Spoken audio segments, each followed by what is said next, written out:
What is going on, everybody? I'm sorry, I'm laughing at Fizzy Orange Fago's comment. The dumpster is a mood. Yeah, I know, right?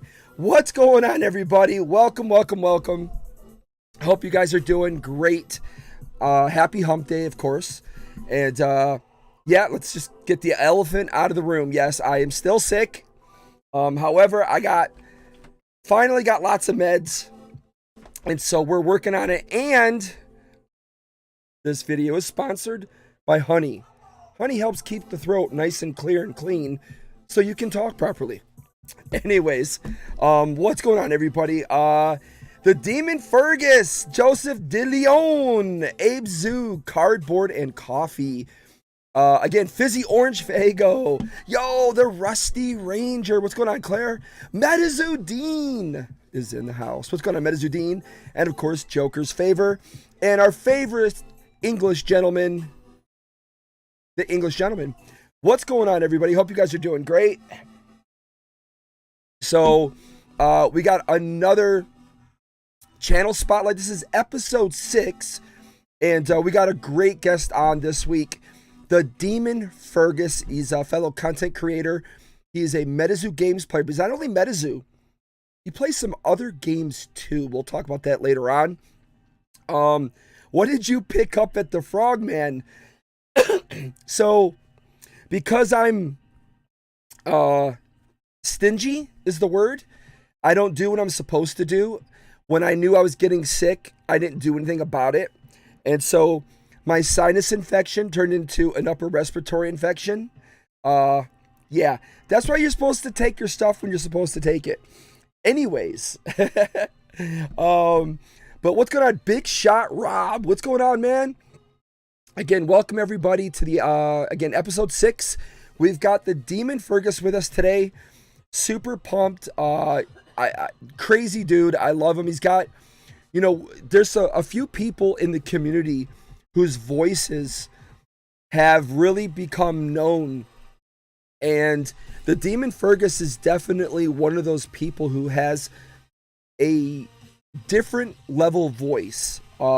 Pretty crazy, very deep, and he can really get into some great voice stuff. So I actually used him to help me create one of my fan welcomings. Now, a lot of you guys may not know, but I try to create welcomings for all you guys here in the chat. So when I see your name, I'll hit that opening and it'll give a little special graphical come up. And well, he helped me with one of my favorite ones, and I couldn't do it myself. I was trying. I was trying really hard to do it myself, and I just don't have the voice to get low like that. And when I heard him do his TikTok videos, I was just so in love with the voice. Let me just display it real quick. So this is one of the voices. Now again, I did throat goat. I did change it up a little bit to get it a little bit more earthy. Think of Game of Thrones. That was what I was thinking when I asked him to do the voice, and he got so close to it. I just did a little bit of tweaks, but check this out. This is the Demon Fergus, guys, right here. House of the White Dog. Yeah, so you could probably hear it.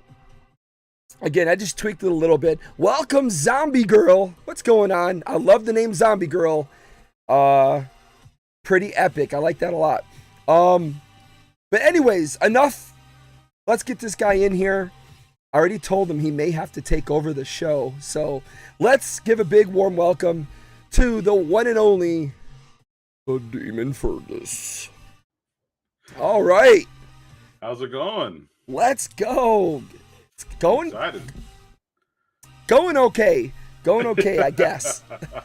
Could be better for sure. Not gonna lie. I know. I'm excited to be here, man. I've been seeing a lot of the videos. I like that you're doing this whole content creator spotlight and pretty much giving everybody their chance to shine. And I really like that you're doing that for the community. Yeah, it's you know, I there's so many people now that are coming up and trying to be a content creator, And you know, there's been debates on what is a content creator, what is an influencer, it's all this fun stuff. And at the end of the day, man, if you want to film your stuff and make a cool video from it, you're creating content. And so, Oh, yeah. 100%. Yeah, I 100% with you on that. I kind of my value kind of consists more on a consistent basis, though. I kind of like seeing people who are consistently doing it, and we're really seeing that a lot more. What are your feelings? Like who right now in the community? I know we're here to spotlight on you, but who in the community have you like has got your attention? Like, wow, they're a pretty good content creator. So people who I constantly see doing stuff is, of course, Fermentic. He's constantly pushing out content. I love seeing his work. Um, also like people like the people from Houston. They do a lot of funny sketches, which I love seeing in the MetaZoo community. We haven't seen a lot of those, and I love that there's people coming out with new stuff like Sketchworks and everything that are entwined with the MetaZoo community. So I love seeing stuff like that. Yeah. There's a bunch of great people. In Salem, we had a few people that's the first time I've run into all year long that I thought was really, really like sounding. You could tell they were starting to get into it. I also met for the first time. Oh my gosh, I'm gonna feel like a jerk now. I forgot his name. Oh my god. Don't worry, I feel like one of your buddies, he always Sunday Funday. No, he always does your does like your content. Does a lot of short content. Charles. No, I got it. I'm gonna feel like, like a jerk. I'm talking about Charles. Oh, Charles Farley. Yes. Yeah, it came to me. Yeah. I may be sick, but it came to me. But I always like the stuff that he does. I think he definitely needs to get some more recognition out there. There's quite a few content creators actually that I go into the content creator tab and I look to see who's posting.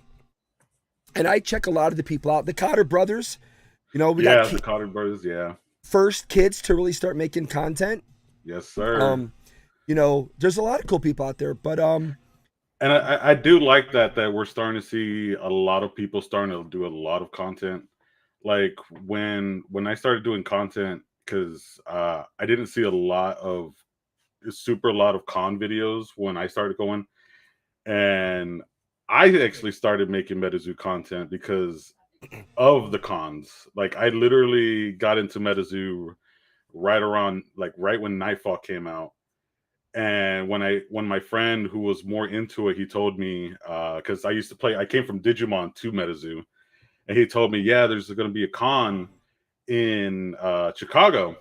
So I was like, you know what? I'm going to try to go. So I sold like one Pokemon card to a friend of mine who works at Southwest, and I literally booked the ticket, flew one day to Chicago, and did my whole video. I met Mike, and he was like, "Oh, so how long are you here?" That's my first interaction with like a creator or something like that. And he was like, "Oh, so how long are you here? When you come?" I was like, "Oh, I just flew in today." He was like, "Wait, what?" He's like, "Yeah, I flew in today, and I'm literally flying back as soon as the convention's over." And he made a big deal about it. He started telling all the artists and everything. And he was like, "Oh, I got to sign some extra stuff for you, man." So he did all that. I took some boxes home for some friends because that's when Cryptonation 2 was coming out. And I dove right deep into it, buying an NFT and everything. And I literally flew back. And after that, I was like, all right, I am hooked in this game now. This is like by far my favorite thing. I think I remember you posting something on Instagram maybe at the time. I can definitely remember you going to Chicago. I didn't know how deep you were though, so that was kind of like fresh. Yeah, it was literally me getting into MetaZoo. Like literally that weekend, it was just like, all right, I'm down. I'm going in balls deep, 100%. Very, very cool. So, a lot of with the tower announcements. Big shout out to Tormentic's in the house. We got Tormentic in here. Sarah Reyes, welcome. again, we got a few people jumping in. MetaZoo is in the house. Amir Nami, what's going on? Welcome, guys. Welcome. So I met so many people I met you at Salem. We finally got face to face in Salem. Yeah. And then I met MetaZoo and Tormentic face to face in Water Tower. Same thing with Rusty. So like this is what I mean. Like when I make posts, like it's like a family gathering, because like we're all from everywhere in the US, or some even people out of the US, and we're all like making our own things, doing our own stuff. And then when we come to these events, it's just like it's been forever, and we're all like excited to see each other, and it's so cool. I love it. Absolutely. I completely agree on that. In 1 second here. I want to know why your name isn't showing up here. Where'd your name go? I had your name ready to go, and now it just like disappeared on me. And someone banished me. I see. Okay, I see what it is. I see. Here, let's do this. Drop you down a little bit. I bug out so bad when I don't see things the way I like them. No, there we go. Found it. Let's go. So, you know, when they announce the towers and how you had to qualify, right? Mm-hmm. So many people kind of, you know, unfortunately, a lot of people were a little upset because they were like, well, we don't have places around us. It's too far away. Some people were like saying 2 hours was too far away. It is a while away. Don't get me wrong. I don't think you can not take that into account. But for you, as if somebody wants to know what dedication is and sacrifice, I don't think they got to look any further than you and your little core group of guys. What to come to Salem now? Where are you located first? Let's tell everybody. Where you don't have to tell them your exact location. No, I'm in Dallas, Texas. Dallas, Texas, everybody. So when we went to Salem, I saw on his Instagram, he was putting this little story together, and he was showing epic cryptid spots that they were stopping off at. They drove from Dallas to Salem, Massachusetts, and then drove back just for a release event. I mean, there wasn't like playing a game. There was no money involved. It was just to come to a little shindig. And that's the kind of stuff that I think that really pops out in my mind, that I really remember about some of the people in this community. It's the willingness to make the sacrifice to do what you love and go where you want to go. So you're kind of like, you guys are always looking like the glass half full rather than half empty. So for any of those people out there that tend to look at things half empty, look at people like Fergus, man. Tell us about the trip. I want to know more about this road trip, because I didn't get to talk to you about it. Yeah, so I drove up with ATZ because like at first, because like for a lot of people in the community or people that who watch me stream on Twitch, I tell a lot of people like I'm an insomniac. I'm pretty much up. There we go. Chug it. I'm an insomniac, so I'm pretty much up all night and in the morning. So when I was telling my friends, I was just like, hey, I'm down to just drive to Salem by myself if I have to. But luckily I had the guys from ATZ, Martin and Noe, shout out to them. They were like, hey, well, we're down to go too, because we got sponsored by MetaZoo. For those of you who know MetaZoo, he gave us his tickets to enter the event, and I got entry for Smoke Squad's Collective, who is run by Smitty, MetaZoo Collector, amazing guy. Yeah. And we drove, we got everything going. We took my car, and I was like, you know what? This will be so much fun to like videotape the whole progress of us going there. And we took turns. Each of us drove like 8 hours. And then on our way there, Noe noticed on the billboard, it's just like, hey, there's a Casey Jones museum. And I was like, no way. So we saw it, and we decided, yo, this might as well just stop and just go around. And we went through the whole Casey Jones museum. We saw the train, we took photos, and then we even talked to the people there. We had packs on hand, so we opened packs and gave packs out and pretty much educated people, because those people were there for Casey Jones, and they had some stuff for Henry, Big, what's his the guy with Billy, or the one with the axe, the big guy with Babe the Blue Ox. Completely forgot his name. Oh, but not Billy Paul Bushwick. No, Paul Bunyan. Paul Bunyan? Yeah. Oh, So yeah, Paul Bunyan. Yeah, so they had stuff with him.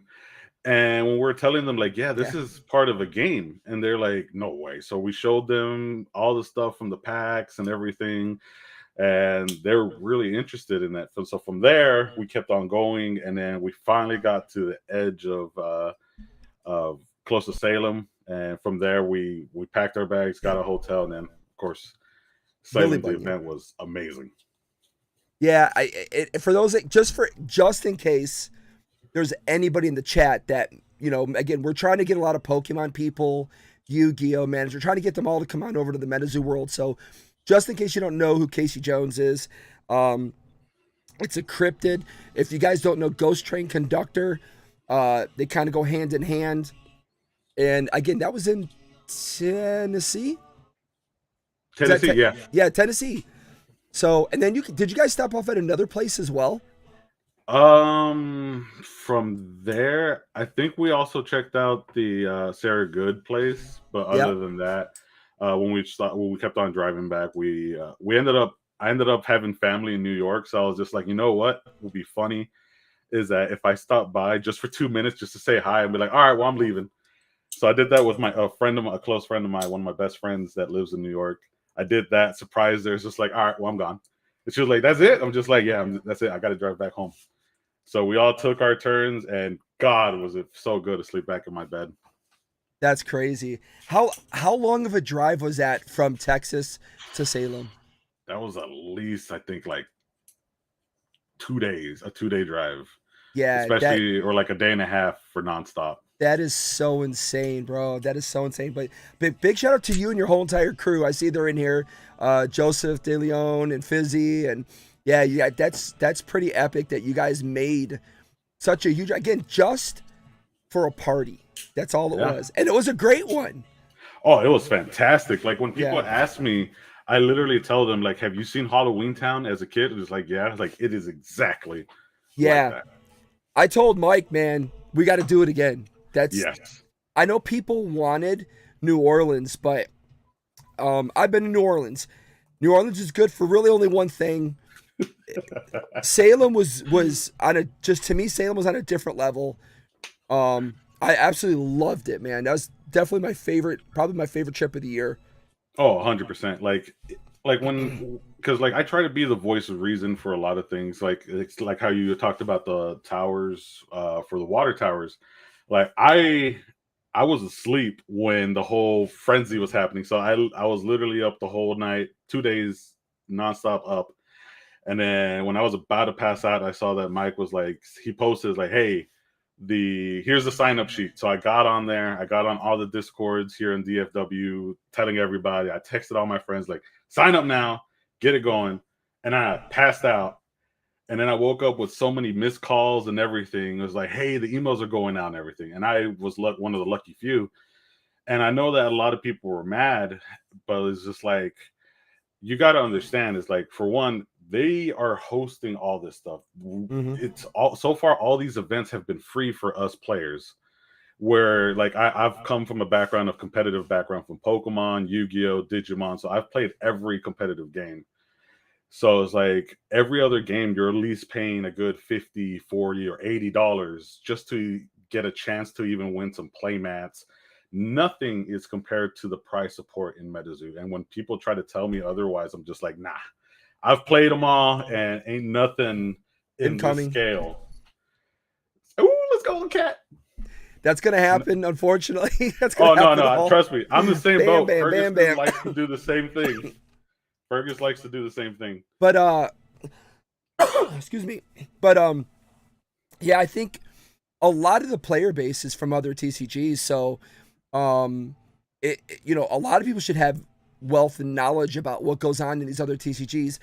While I may not be a player, I've spent enough time in Yu-Gi-Oh and Pokemon to understand the differences. So it's always funny when people take, you know, little hits at MetaZoo about certain things. So Oh yeah, like It because I get it. Like a lot of people are seeing like because I would say that MetaZoo kind of came in the unfortunate time of the whole NFT and then the whole spike of the stimulus check. So MetaZoo was at the high.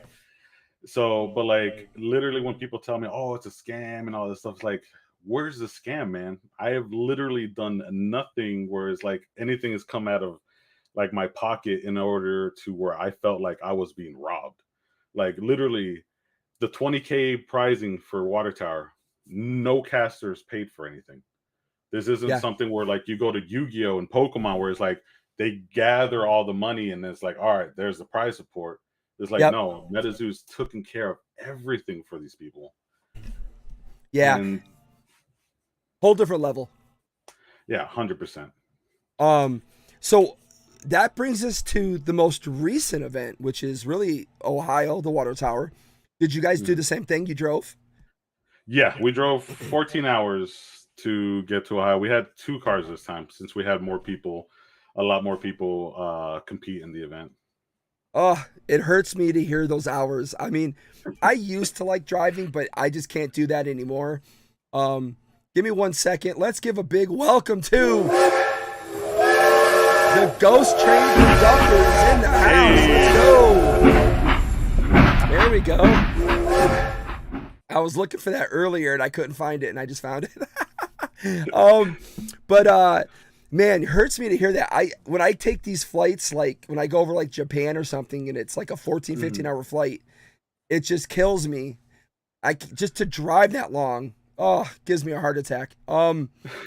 So what was your plan for Water Tower? What was like your overall goal? What did you think? Where did you think you were going to land? How did you feel you're going to compete? How does a water deck for you work? Things like that. Go ahead and just let it rip, man.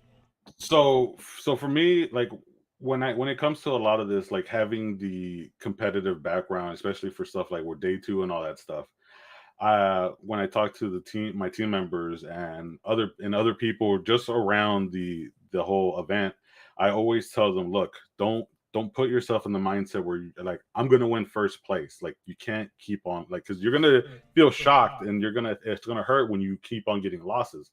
Yeah. Your goal is to just get to day 2. That's it. Think about getting to the next day and then right there and then you can think, okay, cool. I'm on day 2. I'm on top 32. I got 4 games before I get to top 4. That's all I have to think about. So that way your expectations aren't too high, aren't too low. And when I was going over like possible game plays with my teammates and what I've noticed when I was like playing with people, and I try to always be a fair educator with everything like this. Is just like when you're play testing and everything, you would make a mistake or you will do something by accident and you miss doing that. I was like, I always try to explain to people, like, you got to get used to taking the misplays. So if you didn't mean to do something, you got to let it go, because when you're playing against people in this competitive aspect, especially for this money, because 20,000 is life-changing money for a lot of people, even 1,000 or 5,000. Somebody can literally rule shark you and you can't be mad at them for doing that, because that's the way of the game. If you misplay, that's it. So when it comes to stuff like that, I try to get my teammates to get used to like, all right, cool. Hey, I misplayed. Can I take it back? It's like, nah, man, I'm sorry. You can't do that. It is what it is. You got to get better to the point where you're not doing that so often. You got to practice the way you're going to play in the game. Exactly. 100%.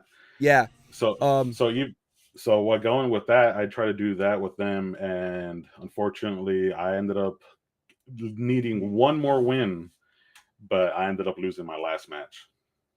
Okay. But that was all right. Yeah, I think there was a handful of people that were really on the border on the last day. I see Jeremy Edmondson popping in. He's like, who'd you lose to and how? Misplaying. Yeah, I know. Go ahead. Go ahead. No, you go ahead, man. Okay. Well, no, because like I had a blast. Like for me, when it comes to playing, at the end of the day, I always like having fun So like even if it's a competitive aspect, I like to mess around with my opponents. I like to be extra. Like if they're doing damage, I like to be like, "Ugh," just to make them get a laugh or something, just like to ease the tension. Because I know like a lot of people are just like focused, dead on, and everything. But at the end of the day, it's like, come on, we're here to have fun. We're here to play some games. And that's why, like, for me, lots of times I love hearing, like, if once, like, the next event you go to, or if you make it, if you go to Earth Tower, talk to the people at the bottom tables because I guarantee you they have the most fun out of everybody. Because at that point, they're like, you know what, Oh, we're just here for the love of the sport. So it's just like you're always having fun and chatting up with people. oh yeah. And it's so cool to be like that. And I feel like once you start getting to the high tables, kind of people forget that and they get a little too tense. But I understand because it's one of those things where you kind of, if you're not used to that environment, especially a high stakes environment, you tend to forget how to act and you're just like super tense. But in the other words, once you get used to it, it's just like, you know what? This is going to be all right. Yeah, I talked to quite a few people actually. Now see, I have a bit of a different opinion on it. Mhm. Again, as a former athlete, I'm extremely competitive, and I've made that known many times about how I am. People would hate to play me because I would be a huge dick. I'm not gonna lie to you because I would be doing both. Because one, you guys know, I'm always joking. I'm almost Mhm. never serious. So you're not gonna know if I'm joking or I'm being serious. So I'm all about like let's play the mind games. Oh, And I yeah. actually heard this from a couple people who said that's how they played. I was like, see, that's probably how I would be too. But Oh, oh, yeah. 100%. Like, cause like the whole thing was side decking. Like I tell this to my friends too, and I would mess with them purposely because like when if you take the game one loss, you Mhm. side deck to get a better advantage against your opponent. So what I tell what I when I try to help people and coach them is just like if you don't lose game one, don't side deck at all. Because one thing you're playing mind games because at that point you're just looking at your opponent like nah I'm not gonna side deck. You just look them in the eyes. They already thinking like they're this confident that they don't have to do anything against me. And then two, you you got to the point where your opponent doesn't know half your deck because you already won. So what's the point of switching up to that? Look at that. What's the cat's name? This is Rainbow. Hi, Rainbow.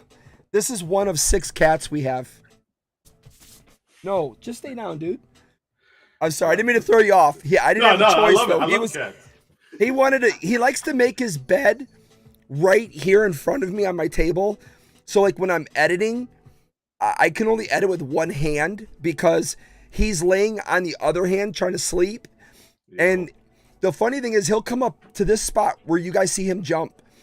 And during the interviews or the lives, if he's trying to sleep, he'll yell at me. He'll be like, "Meow." Like he's these little noises to let me know to shut up. Yep. So, That's yeah. how But Fergus anyways, is. I'm sorry. I didn't mean to interrupt you there. No, no, you're good. No, Fergus is like that too. Like when he wants food, he will talk to my mom, and then my mom will talk back. It's just like, "There's food right there. What are you meowing at?" And he'll keep on meowing. It's just like, "What do you want from me?" And I'll just laugh so much because how she acts with food. Yeah. And for some reason, I'm definitely the cat dad. All the cats love me and they don't like other people in the house. It's the funniest thing. I don't know what it is, but they all want to come to me for some reason. But yeah, so back to the point of playing like in so like I told everybody beforehand in my last, I think it was when I talked to Argos maybe. Mm. The tournaments are going to really change a lot of people because with so much money on the line, the last thing a player who's there to win the money wants to do is play someone like me or you. Let's just say, well, you want to win Yeah. too, but you also want to have fun. But let's just say us because we're the kind of people that could actually hurt them in the long run. We could kind of damage, especially with when it goes by percentage. 100%. Yeah, so I spoke to around 50. I did around 15 interviews with casters at the event. Now I hadn't put them all in my water tower video. I do plan to release some of them on the channel over the next week or two. But some of them were like, that was a big issue with them was, you know, they get it that some of these people, they're just here to play because they get the free stuff that comes with playing. Yeah. I even thought about enrolling and getting on just like, and then maybe like through the whole match, I'll be like, hey, Bats, what do I play now? Does it go vertical or horizontal? Bats, Tuffy, can you help me? I mean, that's just so I can walk home with the Agua promo and the thing. Yeah, but at the end of the day, though, I understand that I'd be hurting. Possibly, I'd be helping some people. Could be hurting other people because, again, with that, the way that percentage thing goes, Jeremy just said it. Yeah, percentage was ugh. So I get it. People are there to have fun, but there are people there that do. I mean, they said $20,000, $10,000, $5,000, $1,000, $500 for all 32 people that got in, walked away with almost their trip paid. Yeah. So I completely understand it. Yeah, it's just like, for me, it's like, I get it. Like, I get the fear of that. But at the same time, this is my response to them. Then if you're so concerned of people who are just playing to knock you out or knock you down, then you do not have faith in yourself as a player. And that to me makes me laugh, because I love playing cocky players and then bringing them down a notch, because of just like, and I would just act the dick, like just like how you said, being a dick and everything, especially those who feel like they're better than a lot of people. Because it's like a lot of those times it's like, oh yeah, I don't want to play you because it's just like it's gonna go down and all this stuff. It's just like, well, hey man, at the end of the day, it's still a tournament, and if you're not confident in yourself, yeah, it sucks to suck. It's without naming names. How many people would you say you felt were cocky, without naming names? I saw at least 5 people that were extremely cocky that I've seen in other tournaments in Collecticon last year. Didn't even win 2 or 3 games, and they would just constantly be down. And then like I would have my teammates be like, "Hey, remember so and so from Long Beach last year?" Like, yeah, he's in the bottom tables with me. I was just like, yeah, let that happen to me though.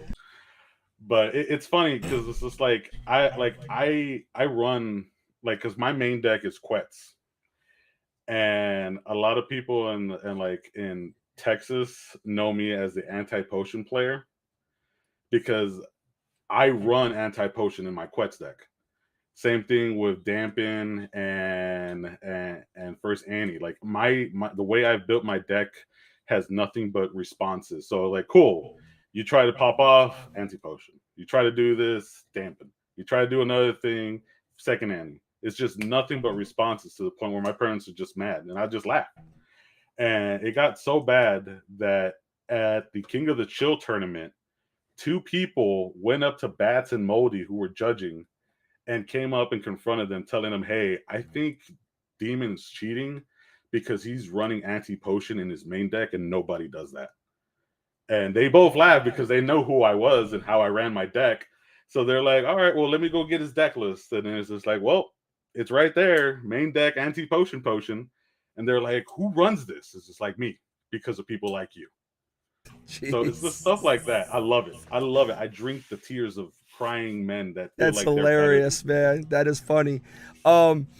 Yeah, I do see, as well as someone who's being all over the place, you know, in social media, you do tend to see people who tend to, you know, really thinking they're going to do well. And then, in fact, I pointed out to someone in my little group, I pointed out somebody that does a lot of stuff, and I was like, they're like 150th in place. I thought they were like almost pro. What's going on here? And I do get I mean, can't take for granted, or we can't not say that luck doesn't play a part. first turn. I mean, you could be hey, we saw Metakai get slammed first turn. You can't get to your cards. You're stuck by people who are playing aggro fast. That's how Sean won. Sean he told me straight up, he's like, I built my deck to be super fast. And he goes, I was just going at it. And the only person who really slowed him down was Queen MetaZoo, Ivy. And she slowed him down. But it's just funny. Ivy, and shout out to Ivy, because she's grown so much as a competitive player.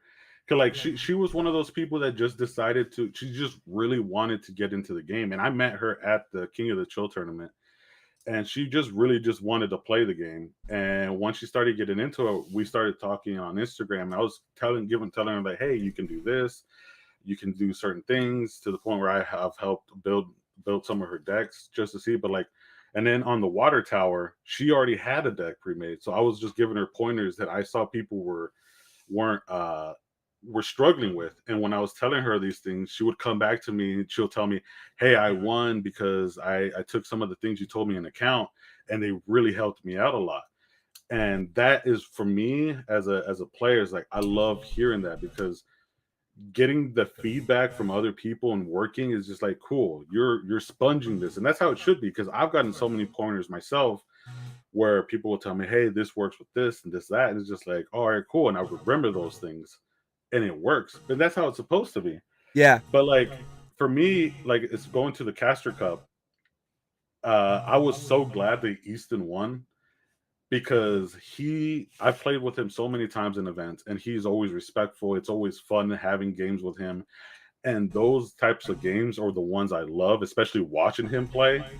So seeing him as a competitive player winning it, that kind of puts it as like an umbrella for everybody in the community. Is like, if you really want to be the main guy on top, look how the main guy is right now, and how he's respectable to everybody he plays with. He's the main guy I love to cover, because after getting to watch him at multiple tournaments and covering last year, the guy is absolutely intelligent as hell, very methodical, super cool, doesn't act like a jerk. I try to cover a lot of the way he plays, and the little things he does that you don't see other people doing, that now at Water Tournament I started seeing other people doing. He used to be the only person I watched do those specific things. I'll name one. I wasn't going to name one, but like, for instance, keeps track of what he's doing on his notepad. Most people didn't do that before. They just go and play. He's very methodical about he knows what's going on and what he should do next. And that's why he's a consistent person in the top 8 all the time, or almost all the time, because of those reasons. So you see people picking up on that, I think, more and more. I know I saw it at Water Tower, but such a cool person. I totally admit I am biased when I cover him a little bit more probably than I do other people, because I think he's earned it. A super cool player. 100%. And I'm learning too. I'm learning too, watching. And that's how it should be. Like, and that's why I said, like, it's always fun watching like someone like him play and everything, because it's like, you always, like, the people who've won a lot of the Collecticon tournaments have been people that have been respected in the competitive community. You never hear anything bad about them. They're always chill people or fun to play with. And that, to me, I love that, because that's showing that we have a healthy competitive community. Yeah. And those who are just like how you explain, where the people are just like, oh, I don't want to play against you guys because you guys aren't in my level and all this stuff. I've yet to see any of those types of people top 4 or top 2 or anything, and I love it. Because to go back to MetaZoo Queen Ivy, I mean, she used to diss on MetaZoo.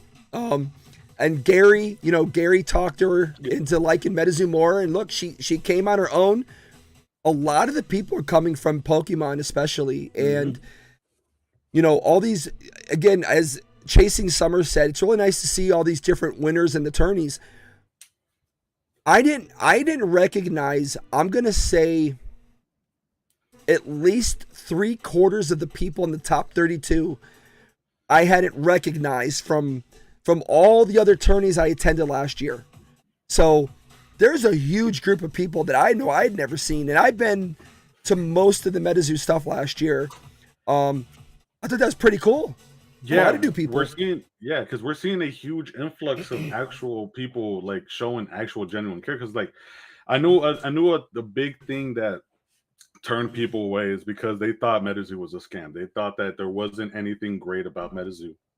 But now we're showing them like, hey, we have really great competitive players. Yeah, there is a huge collecting aspect of MetaZoo, which a lot of people in the community are. There's people who love collecting signatures, which isn't common in any other TCG. But we have people collecting signatures. We have people collecting the artwork, the other stuff that like the skateboards and all these. But there's a growing competitive market in MetaZoo that's happening right now. And these towers are going to show, especially with Mike saying we want to continue doing this even next year where every month has a tower. That to me as a competitive player, man, and I'm telling you, like Texas, we're one of the most competitive states in MetaZoo because like last year you couldn't go without seeing at least half, if not 1/3 of the top 8 being nothing but Texans. So when we finally heard news of the towers, we're just like, man, we about to eat.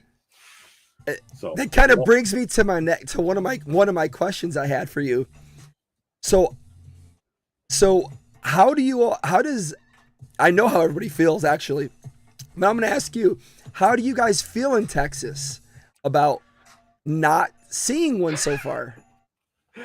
For not having a tower, or yeah. Oh man, it hurts. We're all like we're hoping because I think there's like 1 or 2 towers that hasn't been confirmed yet. I think it's like the Fire Tower. We're hoping Fire Tower is in Texas. Cosmic, Cosmic, Fire, Frost. Even if it's the next rolling. year, I'm fine with that. But yeah, it's just like there's so many great Texas players, competitive players that don't really like to travel and can't travel. That's why for me, in my community, that's why I like to bring back like some of the extra promos that I get from these events because I like giving back to the people here because I'm fortunate enough to go to these events. So I like to give them some of these promos, even though yes, they're expensive, but it's just like I like to give back to those who play with me, who make this game memorable here, and who aren't fortunate or like are in the ability to go out to these events. So I'm really hoping the Flame Tower this year is going to be here in Texas, or at least somewhere close. Yeah, I think they're definitely going to bring one there eventually. Again, I mean, I know they had Casters Cup, which is obviously, so far it still remains to this day the biggest one. But since then, really hasn't been a whole lot have happened. But I'm sure they're going to bring one there. The English gentleman says, after all the towers, will all winners play each other to decide the top player of the year? That would be really interesting. Well, technically, I guess Casters Cup would kind of be that. Yeah, Casters Cup is. Yeah, that's kind of what it's going to come down to. Casters Cup. Yeah, because I think everybody who won each tower is going to automatically be in the top day 2, but they have to. Which this is what scares me is that each tower winner has to represent the tower they won.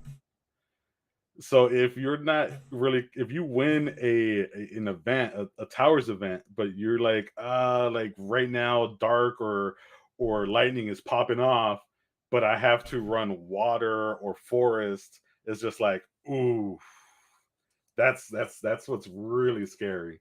Yeah. Well, like I said, Sean, speaking to Sean, when I asked him, I said, what's really your strong deck? And he's like, well, forest is fearsome critters, but I'm also huge in water. And so my deck was water forest. So like he took water, he could actually take forest as well, give himself double the opportunity at Casters Cup, So I think it's a good thing for people to start getting more and more into wanting to try different decks, learning different aspects. because like even as a like Thunder player, like I loved seeing like the moment where other decks were starting to shine, and I know it was the fault of like not really being able to have those cards to compete, because most of the times it's like, well, like my friend Alex or Bunny Hunter, he would make his deck if it did like the qualifications when he makes a deck is like, can he beat Quetz? The Quetz was one of the hardest things to beat in last year's format. So for his standards was, if this deck can't be Quetz, I'm not running it. So he would remake it and do it, and he made a beautiful light deck that was able to go toe to toe with a Quetz deck, and he made it against mine specifically because of all the answers and responses I had for it.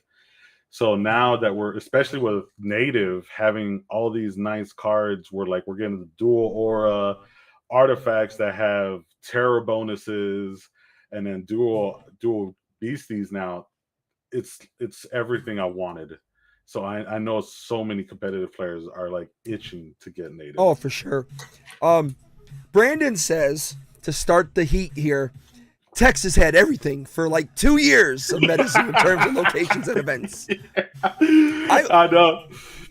That's why it wasn't so bad. Yeah, I wouldn't say for 2 years they did, but regardless, I think because Texas probably does appear to have the largest playing base, I still think they should have a tower regardless, just because of that reason.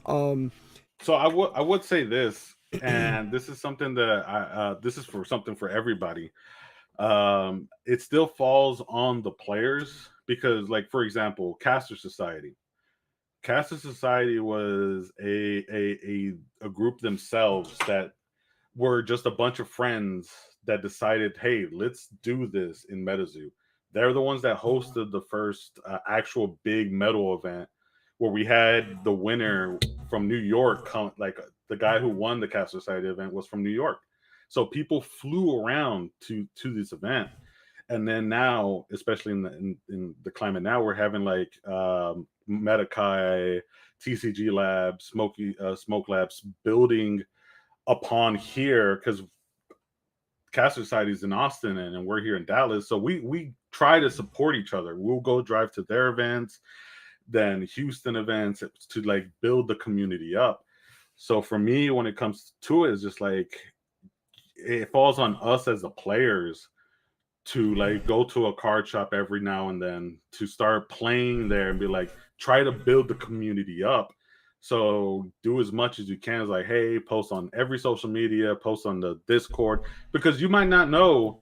Actually, because in one of my streams on Instagram, when I was opening a box, I had 3 guys from, like, I think it was like Arkansas or something, that were out of nowhere linking up, because one guy was like, hey, I'm opening stuff, and like, yeah, I'm trying to build in Arkansas. And then another dude was like, yo, I'm in Arkansas too. And then another guy was like, you guys are in Arkansas? Like, right there, they are adding each other. They were getting the momentum, and I loved it. I was just like, yeah, this is freaking amazing. So this falls on us as the players, because I understand that it's hard and scarce to get the product and everything, but that's where you can talk to partners, because partners, they have certain criterias to stay partnered as well. Yeah. So they can partner up with like, hey, I would like to host an event here. Do you mind sponsoring it with some product? And that'll probably help your criteria as well. And we even last year ended up having a 4th of July tournament where me, 2 MZOs, and TCG Labs, who was a partner, we did a backyard tournament at one of our friends, one of the MZO's house, and it was a pool party with certain Terras active. It was just like a bunch of gatherings of all of us together who loved the game, hosting an event for 4th of July. And we ended up taking pictures and everything, and it was just a blast. But that right there is like, we as a community have to also put our part in to grow. And that's pretty much for what. Oh yeah, I mean, hands down, you do, for sure.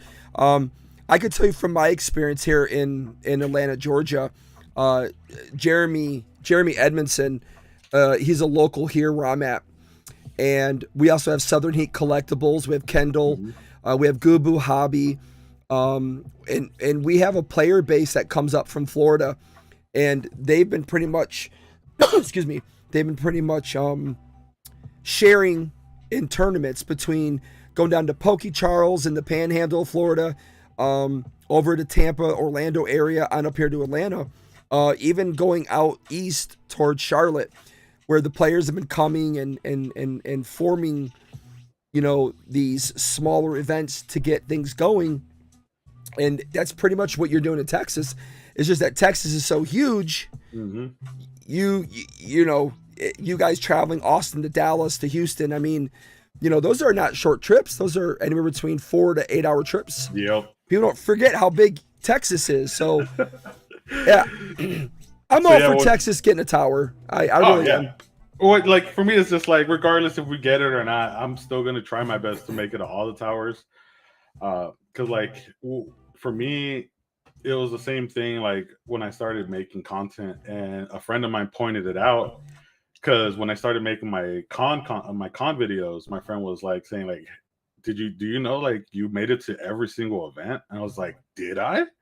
He was like, yeah, you've gone to every single con. But I was like, I'm pretty sure I missed one, which was the one right after Caster Cup, which was Charlotte, because I was like fried with like 2 hours of sleep because of that tournament.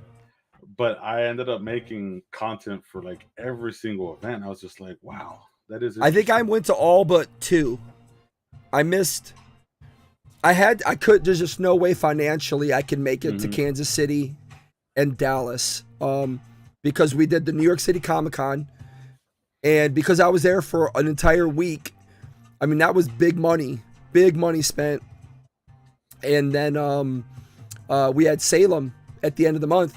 Yep. And, you know, KC and Denver were right in that time period. And there's just no way I could just pull it all off. But it was fun, though. But as far as content creation goes, like, how are you feeling about making content as a player? So I actually liked it a lot, because for me, besides the con events, because that really is what made me push to make content. But there was also something that wasn't done when I started making content, which Tormentic knows is the cryptid lore. So when I was making content, nobody was talking about the actual cryptid lore of each cryptids, and I've known cryptids since I was a kid. For those who are who see my streams and been there for my birthdays, like my birthday is November 2nd, which is the Day of the Dead. So I've always been fascinated for like stuff like this. And when I've gone to events and everything, people will be like, oh, like, do you think MetaZoo made these things up and everything? And I'll be like, oh no, this is actually based on this actual event and everything. Like, for example, when this is what got my friend into MetaZoo, which is Bunny Hunter. When I cracked open a box of UFO, and he was like, oh, this thing is cool. And it was the Polybius artifact. And I told him, oh, this is actually a real event that happened. He was like, wait, really? And I was like, yeah, this was a game machine that was in a bunch of arcades that were giving people seizures and psychedelic attacks, to the point where the CIA started getting involved in. And once it got so big, the Men in Black showed up and erased any form of data that was about this arcade machine. And he thought I was just joking about that. And then when he looked it up, he was like, oh my God, yeah, there is like a bunch of stuff of that. Yeah. So I started making cryptid lore videos because nobody was doing it. And at the time, Caster Society wanted to make content also besides the tournament ones. And I told them, like, hey, would y'all want to work with me on the cryptid lore? So I decided to start all the way up from Cryptid Nation, and then started working my way even further. I'm still in Cryptid Nation, because when I started doing that, I wasn't really going into too many tournaments. But then the tournaments started picking up. I started going to all these events that were further out, where I started needing to fly and everything. And you, as a content creator, knows, like, you get fatigued and everything. So I kind of put in the back burners for a bit. And then Tormentic messaged me. He was like, hey, I wanted to make sure it's okay if I do crypto lore. It's just like, hey man, I have no like say in anything. Like, you do what you got to do, man. I'll support you all the way.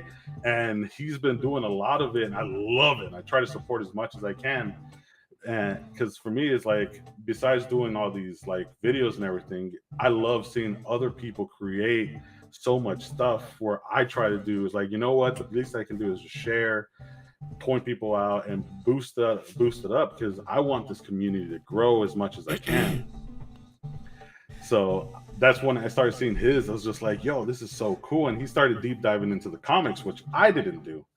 So I love that people are starting to find their niche into the content creating. That's why when I saw your videos on Salem and everything, like, yo, this dude's killing it. Like, I love how he does his. And even in my TikTok, when I talked about Salem, I was like, cool, my videos are just 1 minute.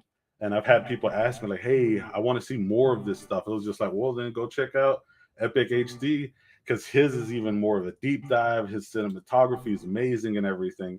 And they were telling me, oh, that's great. So they would go to your stuff. So I would try my best to pinpoint people where they needed to go, where they want to see their content of certain content. So everybody has a strong suit. Everybody has a certain thing that they can bring. They can bring to what they're doing. I mean, before even I went full on in with MetaZoo, there were several people who used to do the lore type stuff, and they kind of all just dipped out for whatever reason. And then I came across you. You were the first one that I found that was kind of doing that stuff. And then Rob came in, and like you said, Rob just gone to a different level with it. But everybody's got their own, like, a great example of the different type of content creators. There could be none better than what 4 of us just did this past week with the tower. You had my video, you had Cardboard and Coffee's video, you had the Rusty Rangers video, and then you had Tormentic's video. And if you watch all 4 videos, they're 4 completely different views of how we all did the water tower. Yet we all ran around together, filmed a lot of the same stuff. We just did it in our own unique way. And it's just they're all awesome because they're very different. I tell mine through the story of being like, I want you, like, you're next to me. That's the idea of my thought, is that you couldn't make it. You're with me. Let's do this. So, you know, I'm doing more of a vlog movie style thing. Tormentic, he did more of a storyteller's way, which is perfect because that's what the comics do, right? Cardboard and Coffee, he did his way, the news way, because that's what he's really known for doing, is the news. His was kind of done in a newsy way. And then the Rusty Ranger, she did hers in a storytelling way as well, but from her perspective. Her perspective was just so different from Rob's. They weren't the same thing. Hers was more emotional in terms of how she felt. It made her feel being a new person to this whole thing. So 4 great videos, but 4 completely different ways. And that's really, if you think about it, that's the first time that I've seen it in MetaZoo for content creators. Because last year I was by myself most of the time, pretty much making the content. Were people doing their phone, making TikToks and Insta? Yeah, they were doing shorts, but nobody was doing what I was doing, making full-length videos. This year, already, first one, 4 of us doing it. So it tells you a lot what's coming and where we're headed to. There's going to be more and more people that are way talented than me, who are going to do a lot better than I do. They're going to tell their story a different way, and that's going to keep growing eventually. That's what Mike and Andy and everybody at MetaZoo wants too. Now, granted, I want to be at the top. I'm not going to lie to you. Of course. I want to be up there, but I also love making content with everybody. Me, Rob, or Tormentic, and Cardboard, we all stayed together. I shared footage with them. We helped each other. There's a camaraderie that we've built together that has been pretty cool. And again, this is all new because MetaZoo's still new. So Yeah, yeah, 100%. And that's what I love because like exactly how you said like you were the only one that were doing like full length videos, and like again with when I was doing my con videos, like I was the only one doing like for me it was easier to make 1 minute videos of like the event because most of the time I was playing in the tournaments. So I really didn't get a chance to like, oh, okay, I got to run over there, get some footage, get some stuff with the artists and everything because my stick was more of playing competitive. So when I started seeing your videos, I was like, oh, that's great. We're seeing someone like actually do like a full length, like get a little deep dive in there. Then I started seeing Tormentic and then everybody. So like exactly how you said when it came to the water tower, seeing four different outlooks of like everybody's different perspective, it made me happy because it's like cool. Now, if someone wants a longer, more in-depth video, I can send them y'all's way. But when it's like, okay, cool, someone just wants to see a little rundown, 1 minute output, I already have that and it's already done. So I do like that. And then when I started to do the whole community get together, because I think my video was the first time getting so many content creators all in one space, yeah, and that one was cool that because was fun. I had in mind because I wanted to get everybody together and give everybody a good little shout out because like again like you said, MetaZoo's still new, MetaZoo's still growing, but I wanted something to solidify those who were even earlier or those who are here now. And I know, like, unfortunately, I couldn't get everybody in, but that's why I want to keep that tradition going even next year and the year after. So it was fun that because like you talked about when I did the whole thing for you for the House of the White Dog, and I was just like, yo, I'm pretty sure my boy Epic is down to do this video. So I started asking people that were in the competitive community because I wanted people from all over the space. I asked Tormentic, he was down too, and when I was working it with Orion, I believe he's in France.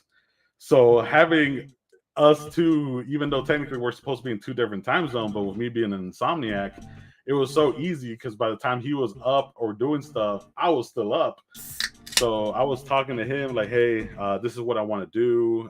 If you want to make a playmat, we can get that stuff downloaded for everybody in the community. You can get it. And that would be your part. And then my part was just try to get everybody's video involved and everything. And then he ended up making a video on the playmat, which is so beautiful. Like his artwork is amazing. Absolutely But honored that you asked me. By the way, that was so freaking epic. I'm so mad I did not get a playmat. well, it's downloadable, so that's where I wanted it because it's like I knew it was going to be hard to be like, hey, I need you to make a playmat and all that. But like since we wanted to make it free, you can download it on his website or anybody I did or download it the actually. link. Yeah, Oh, you I did? actually do have it Oh, there you go. But yeah, because because I'm like I next to want, the Wendigo. I had to get it. yeah, because that's what I wanted. I was just like, let's get some of the fan favorites or everybody's content creators' favorite beastie in there, and that was so fun getting it orchestrated because like me having to edit everybody's videos in there and seeing everybody's little takes or like edits and everything, it was so fun because I was so excited to show it for everybody. So having something like that to be like, yo, and even on if you look on the picture, it says right there MetaZoo 2022 as like a whole class of Yeah, 2022 content creators. So and then I'll ask certain people from last year who have been killing it for since then to now, and then of course we're gonna add new people. That's what I want to do is add new people from this year, from either MZOs, maybe new artists from MetaZoo, or even get people from MetaZoo in there, and then competitive player. Pretty much everybody in the community, because again, we're all part of it. yeah, Because without them, it helps everybody benefit. So I this year I want to do the same thing, maybe a different setting and all that stuff to add everybody in there because I feel like that to pretty much add everybody in a con space, but this time everybody's in the sanctity of their own homes, Yeah. but added in there. It was so much fun to do, and I was glad that I was actually able to be the one to do that for the community. Very cool, very cool. I just want to tell Shadow, I guess, I embrace the dumpster fire that I know I am. You have to. You just have to embrace it. Because here's the thing, and I tell everybody this all the time, I'm always pushing myself to get better, make my content better in any way I can. And a lot of times that comes with issues, especially live streaming. Oh my gosh. I've been live streaming now since 2020. And it's just been like, there's always an issue. You know, you can prepare. I'll prepare for 2-3 hours before I go live. It all works great. But when you hit that enter button, for some reason, something always goes wrong. So I embrace the dumpster fire. That's why my intro is the dumpster fire. But I love it. What do you think? You know, Termentic is talking about the voices and stuff. Are you excited for the MetaZoo shorts? I'm excited. I don't, even though I'm in the acting world, I just don't know if I have there's so many talented people. Voice acting is not the same as TV and film acting. Very different. So, especially when it's anime voice acting. How do you feel you're going to come out at, because supposedly the auditions, you heard Mike tell me, the auditions are going to be soon, probably within a week or two. So do you feel you're ready to possibly meet up to that? Oh, well, I'm excited because it's like, I feel like I've been told a lot that I have the voice for it. I mean, even with your intro, which made me laugh. But I'm really excited, even if I don't even get chosen or just even considered. I would love to even just attempt to it. But even just doing it with Trementic when I did the injured code for his video, it was so much fun when he asked me about that. When he told me back in December when I was doing the whole collab with everybody, he told me like, "Hey, I'm gonna be doing a reimagine for the comic. Would you be interested in doing injured code?" And I was like, "Hell yeah!" So having with that, and I'm just waiting for Mike to just be like, "All right, cool, let's go, let's do this. Submit your stuff, and we'll get it in there." So I'm really excited. Yeah, it's the interesting part is going to be because in the acting world, you don't get to usually pick like what character. It sucks, but that's just the way it is. So you submit your profile. They look at your profile. They look at your reel, the headshots and all that fun stuff, and they go, okay, to us, you best fit this character. This is who we want to see you audition for, and then they send you the sides and all that fun stuff. I'm very curious how they're going to do the auditions for this because I know talking to Rob a lot about this, we're always like, what character do we want to do? Do we want to do M? Rob wants to be M. He feels that would be where he might be strongest at. I feel as an older person, M would be up my alley too, but my voice doesn't meet that. Probably, in my mind, I don't think my voice meets M. Then of course, then the next one everyone's going to want to be it's going to be between Sam and Adam Ackler. Everyone's going to want to be those people.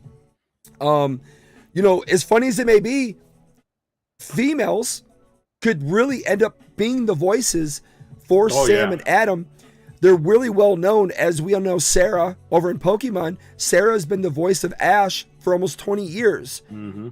Nobody knew she was a girl until Collecticon came along, and she started doing all these Collecticon stuff, and people started realizing, holy crap, Ash is a girl. Funny enough, though, before her, it was still a girl. Yeah, it was. So you could very well have Sam or Adam or any of these people actually be a girl. It doesn't have to be a guy, and vice versa. It'll be very interesting to see, though. But if you could get to pick your character, which one would it be?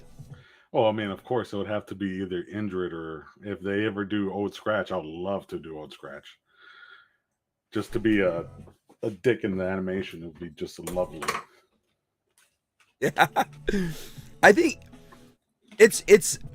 one of the things I wanted to ask, I really wanted to ask Mike, and I didn't get a chance to because, I like to keep the chat involved, and so I was starting to take a lot of more questions towards the end there. But one of the questions I had on my list was, I wanted to get an idea from him what he felt the voices sounded like for characters. Oh, that was. And I'm so upset I didn't get the chance to do that, because that could have helped us all out. Yeah. Because ultimately, what you think, what I think, what Rob thinks, what all of us may think, it's really what Mike thinks. Yeah. That are in his head, what he feels like. But he did give clues when he talked to Tormentic, though, regarding, animes he watches and knows of, and kind of ideas that he percolated from those, right? So, what was the anime that he said? I think it was Castlevania, is where he said the art is being kind of taken from. So, with that said, voices like, have you ever seen Castlevania? Oh, I loved it. The fact that I think it was just like even the dude who wrote and like directed, even did the art. I think it was like a small team that even did Castlevania. So I love it. Where did I put those at?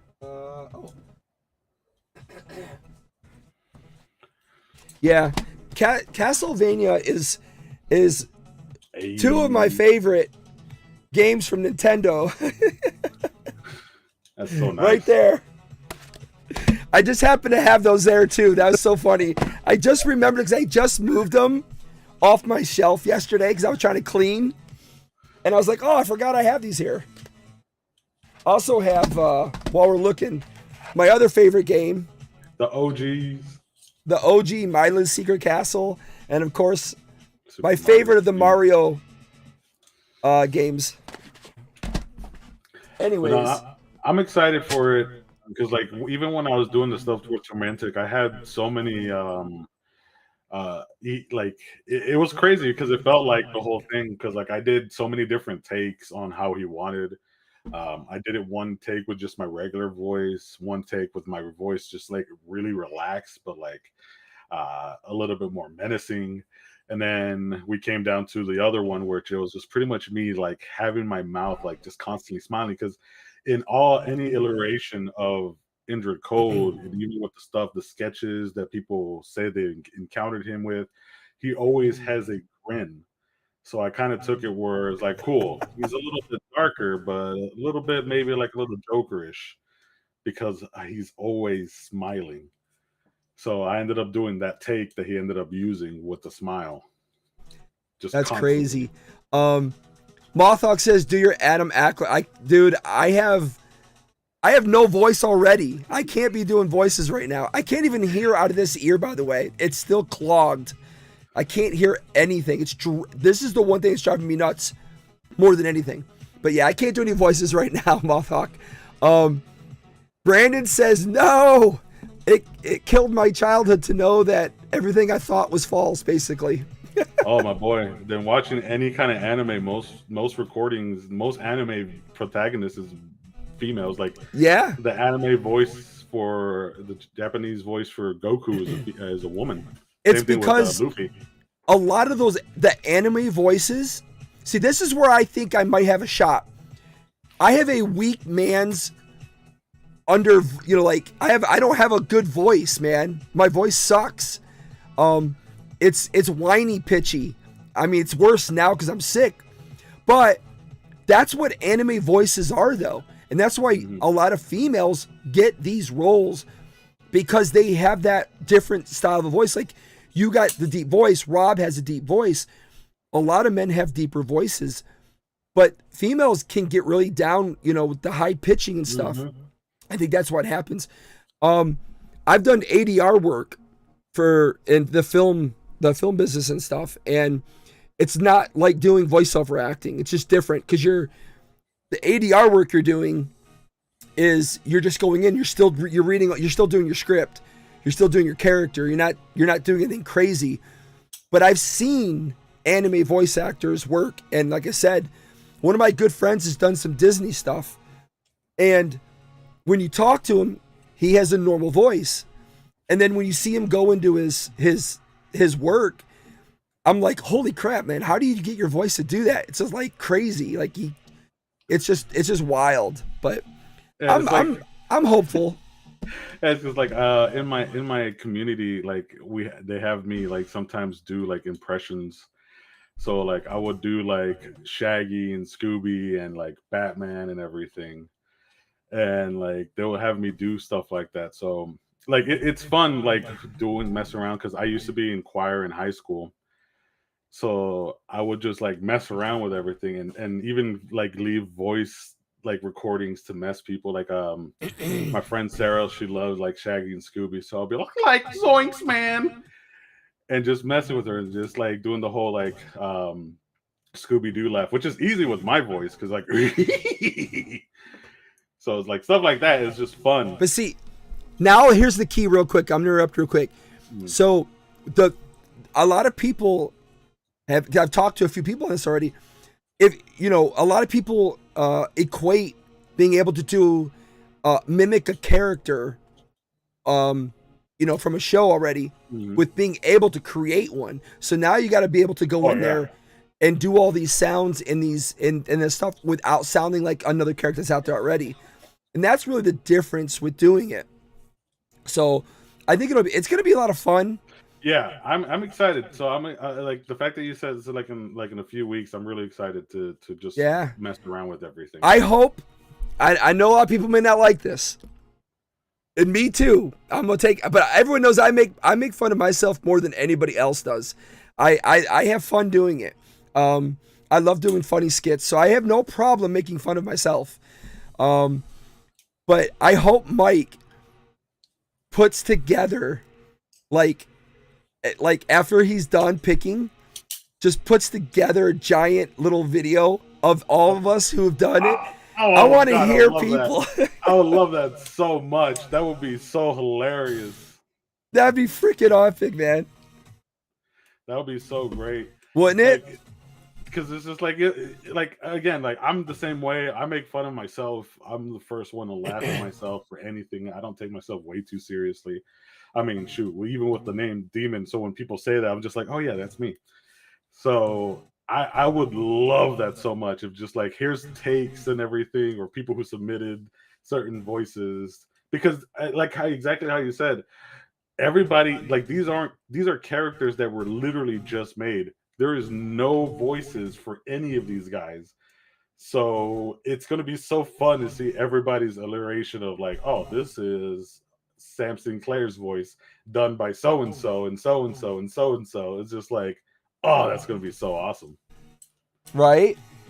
Yeah, I'm getting pumped though.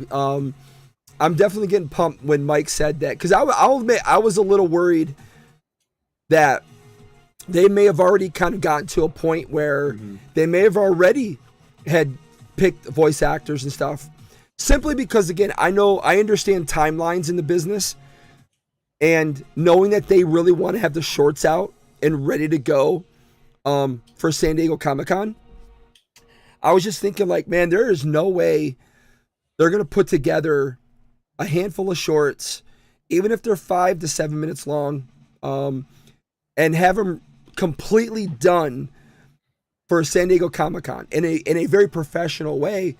It seems like they're a little behind, but Mike was like, no, we've already got the assets are already being worked on. They're almost done. And once the assets are done, we're going to be able to put together super quick. So that means, yeah, you can cast the voice actors who are typically cast at the end anyways. It can all get wrapped up pretty quickly. So yeah, hopefully we'll see it within a week or two though, for sure. Oh yeah, I'm excited. That's something I definitely want to excite. One thing I would say this, since MetaZoo does like doing these promos and everything, and again, this comes with the whole content creating side, that MetaZoo has done something again that nobody else in the TCG game has done, is that they show so much love to their content creators. Like we getting like there's the content creator medals and then the content creator the influencer medals as well. Something I would love to see maybe in a few years when like certain people are really established in the community is seeing like content creator promos, like legit content creator promos, like how Mike has the Mike Waddell card and everything, and Andy does too. Something like that, I feel like it could be in the possibility of MetaZoo that I would freak out so much to see them making into a That promo. that hands down, that would be freaking epic as heck, man. But you know, so when they first announced like they were gonna, you know, show love to the content creators and stuff, you know, obviously everybody started like vying for I'm a content creator, I'm a content creator. And then, you know, people, you know, you get people who feel like they're a content creator, but really if you compare them to maybe 50% of the people, again, you almost got to weigh it a little bit because, you know, like I said, everybody kind of just wants the promo. That's the coolest part. I mean, everybody wants the promo. And it did kind of create a little war. Like, it created some animosity, a little war. I know I get attacked. I know there's been a few other people that have attacked. And just recently, sadly, this past week, somebody was attacking. And that's the only negative part is everybody wants a piece of this. But the reality is not everybody's going to get a piece of it. And so if you come out with a card, an EpicTube HD, a Demon Fergus, Cardboard and Coffee, Tormentic, the Rusty Ranger, Charles Farley, you know, if you start coming out with content creator cards, oh my gosh, I could see people losing it. Oh yeah, 100%. Like for me, it's like, excuse me. I do believe I know who you're talking about, and it does suck, and I hate it. But and we'll talk about this later. But Yeah. I and that's the one thing I kind of did bother me, and I even saw something on TikTok, and I was talking to my friend Bunny Hunter. It sucks seeing like because at the end of the day, MetaZoo doesn't owe us anything, and this is how I see it. Because again, like you're looking at Pokemon and like Yu-Gi-Oh and all this stuff. They don't do stuff like this to even content creators at all. Like like there was this dude that I still currently follow. It took him like 5 years to even get a single like booster box from Konami because he was like a big Yu-Gi-Oh channel. And this dude barely hit a million followers on YouTube. And just when he hit a million followers, that's when Yu-Gi-Oh barely started sending him stuff. MetaZoo is out here sending stuff to like following creators that barely have like 50 followers or 100 followers. Yeah. And like because they see the work, but like sometimes they don't. Like for me, they didn't follow me until like literally last month. And for a lot of people, they're like, oh, why are you making a big deal of this? It's just like for me, it's just like, hey, this is something that I'm just doing for fun. This is something that I love doing.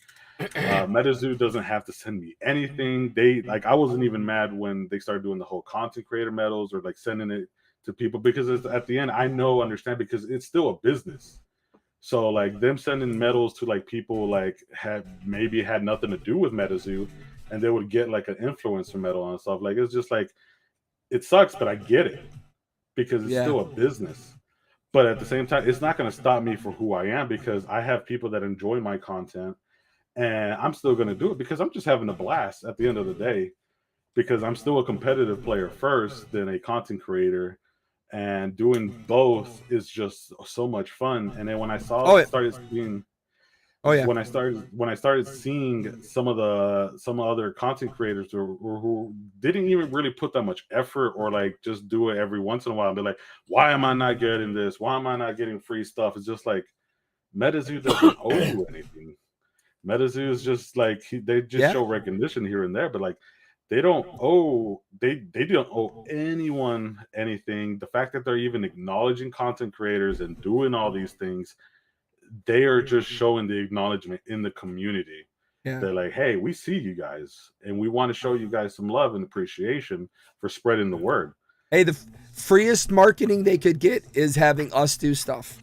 Exactly. Hey, I mean, I've even fallen into the trap a bit of like feeling sometimes like, you know, I've done something and like, you know, why didn't I get this, or why didn't I do this, or I fall into that trap as well, because it's a human feeling when you care about something so much and you've put effort into something, you kind of get that way. And I can say hands down I have fallen into that trap myself.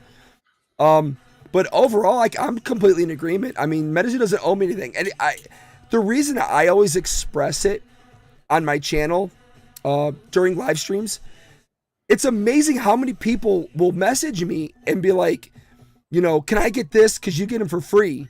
That's why I'm always saying MetaZoo doesn't give me anything. I pay for my own hotel rooms.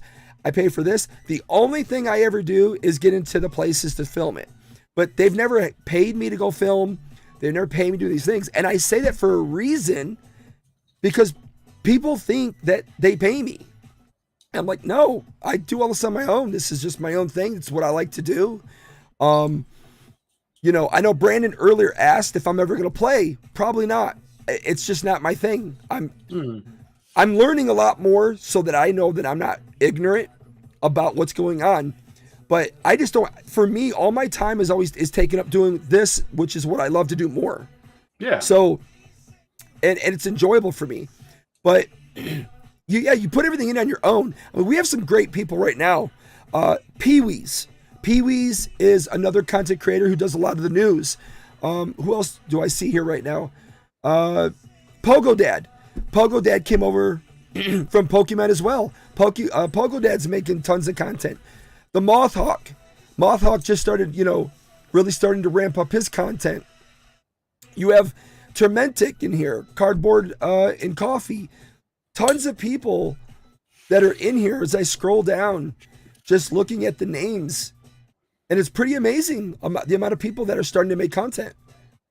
Yeah, and because like I've gotten questions so many times, like, because like last year I literally gone to every con and tournament, but it was just like people were asking me like, oh, it must be nice to get paid for MetaZoo to do this. Like, look, man, I'm not getting paid at all. Like, literally, I'm trading cards or selling cards to go to these events.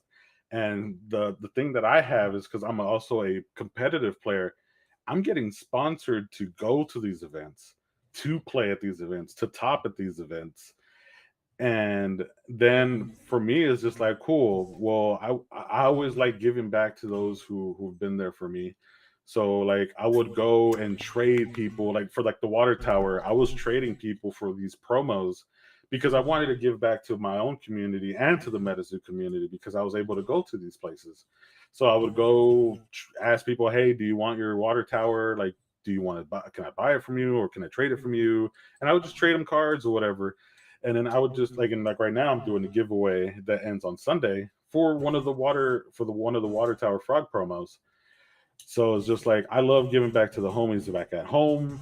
I like taking care of everybody, because it's like, I'm fortunate enough to go to these places and do all these things, because these are like how you are too. This is out of my dime because it's just fun.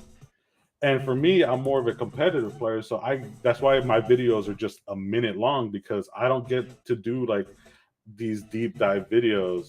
That's why, and put the actual love and craft. That's why I always love watching your videos or Tormentic, because like your videos, you're into it, you're watching all this stuff, you're seeing the outside stuff also. I can't do that because I'm in the tables, I'm in the battlefield. So I can only do so much before I got to do my own little side comments. So that for me is just what it's about. But like when I see people are like getting mad at everybody, like, oh, you're doing this, it's just like, I don't know what to tell you, man. Like, either you just do your own stuff and hope for the best, or don't. But like, that's how it is. Yeah. Yeah, definitely unnecessary issues. Just make content because it's fun. People get upset over YouTubes and such. I understand being upset over not being recognized for your hard work, but that's not an excuse to bring others down.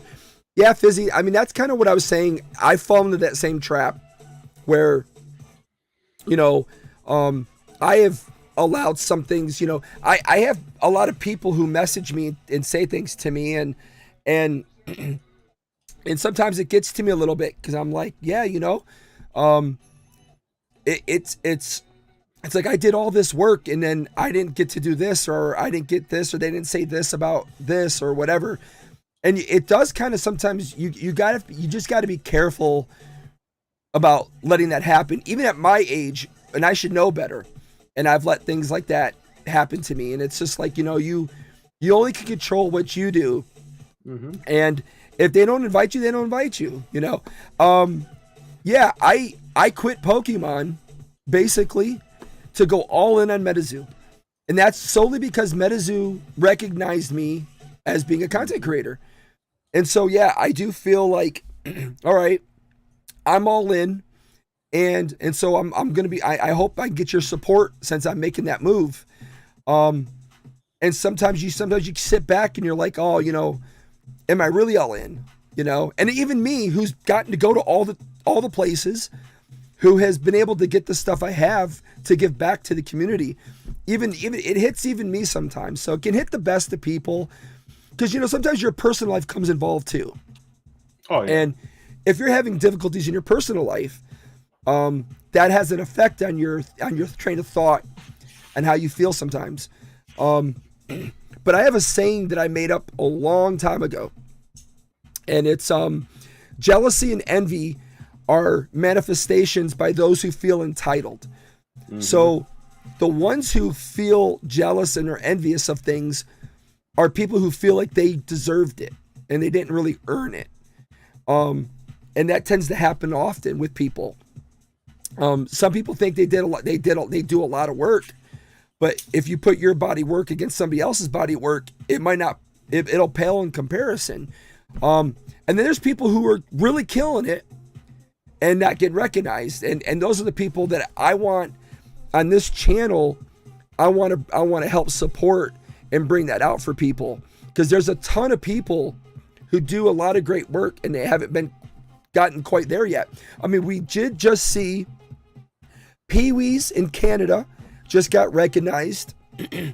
Zorax up in Vermont or New Hampshire just got recognized. Somebody else I think got recognized as well. So MetaZoo's slowly recognizing the content creators in the community. I'm sure our boy Ferguson here is going to get recognized soon. I'm sure it's going to happen. And that's the thing, is just like it's all about time, because it's like they can't just go out and just be like, hey, everybody's here. It's just like, no, they can't do that, because at the end they're still human themselves. Like we got to remember, it's like, again, not every TCG has a Discord where you're actually able to talk to the creator for an hour. And if we want MetaZoo to actually project the way we want it and where it's going to be, we might not get MetaZoo Hour in a few years because of how busy it's going to be. We might not even see Andy, because we're seeing less and less of Mike, but it's understandable. So, like, for them to acknowledge and take their time with, like, acknowledging content creators, it will happen sooner or later. But it's just like, there's no point in being envious against, like, your peers. Because, like, again, everybody is doing this either for their fun or whatever. And yeah, like you said, I want to be at the top, because, like, who doesn't want to be at the top? But at the same time, like, there's no point in pushing down other content creators because they're getting recognized and you're not. It makes no sense, because at that point it's just like, then who's gonna want to work with you in these collabs? Because for me, this is what's fun. It's like collabing with you, collabing with Trementic, doing all this stuff with all these other content creators. That's what's fun. But it's just like, if you're like gonna just be spiteful and then just be like, oh, like, yeah, I didn't get my roses and all that stuff, it's just like, well, I don't want to do anything with you, because if I start blowing up and you're not, then it's just like, we're not gonna be happy. But for me, it's just like, I'm fine for how things are going. Like I said, when they followed me on Instagram, it was a big deal for me because at least to me that shows that they acknowledged me. So I made a post about it. It's just like, this is what I've been doing, but like this has just been for fun. Because at the end of the day, I'm just here. I'm just a guy that's just chilling, doing videos. Well, People just like his voice. A lot of it comes from the Pokemon world where there's only hundreds. There's not even, honestly, and this is not a hit at MetaZoo. And Mike and Andy know this. They call MetaZoo an indie TCG still. Yeah. So 100%. There's not even really hundreds of us in here. There's millions in Pokemon. And like Basic, I came aware of Basic through Pokemon. I came aware through Pogo Dad through Pokemon. And, we used to have a group during our Pokemon days. And, we would all sit there and just complain like, how come so-and-so is getting this and recognized and all this other stuff. And everybody was always trying to trample on each other. And, and we did actually form a community of trying to work together. But there's so much negativity involved because you just have so many people trying to get above one another. Who could go to Target or Walmart and find the maybe there's an early drop. Who could contact an LGS who might be getting their stuff dropped early and get a hold of that product so you can be first to get your video out. There was all that stuff that was going on. And it definitely made me a negative person. Oh, I mean, I have no problem admitting that there were a lot of times where I was quite negative because it sucked. Like, again, I brought into this my film and TV experience. Nobody else was doing it. I was like, okay, I'm gonna do all this B-roll stuff. Nobody's doing that stuff. I'm gonna get these, epic product B-rolls, and I'm gonna have all this crazy stuff going on that you don't see anybody else doing to set myself apart. And just, it wouldn't work. And then you'd see other people either copying you or trying to do the same thing, and it definitely made people in the content world jaded against each other. And that was when I came to MetaZoo in 2021, one of the things that I was a part of a group back then that I'm no longer a part of, but one of the ideas I had was reaching out to all these new TCGs and starting afresh with them, where we may have an opportunity to be more of an influencer and YouTuber with those people, right? Now, I only made it to one, MetaZoo. But yeah, it's just one of those things where I happened to find a TCG that I fell in love with because it was so reminiscent of Pokemon, the early days, that it blew my mind. And then I knew cryptids, and I was like, this is freaking awesome. So I would say a lot of things come from the other TCGs, and they tend to kind of fall in. Said we're still early right now with MetaZoo. I hate to say it, it's eventually going to happen. We already saw it, like I said, this past week. It's an unfortunate thing that happened, but that's just a sign. In fact, it's happened already. It's happened last year too. But like I said, it's an inevitable part of growth. That small group. The thing is, remain positive, do what you can control, make the content that you like to make. Like I said, I spent this week this is not complaining, just so everyone understands. Yeah. So on my tower video, I was deathly sick. I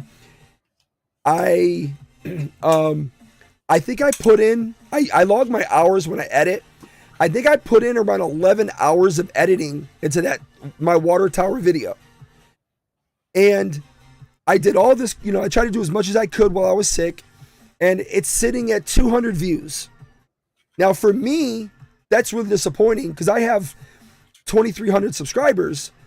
So I'm like, what the heck? I put in all that work, but that's just part of the game.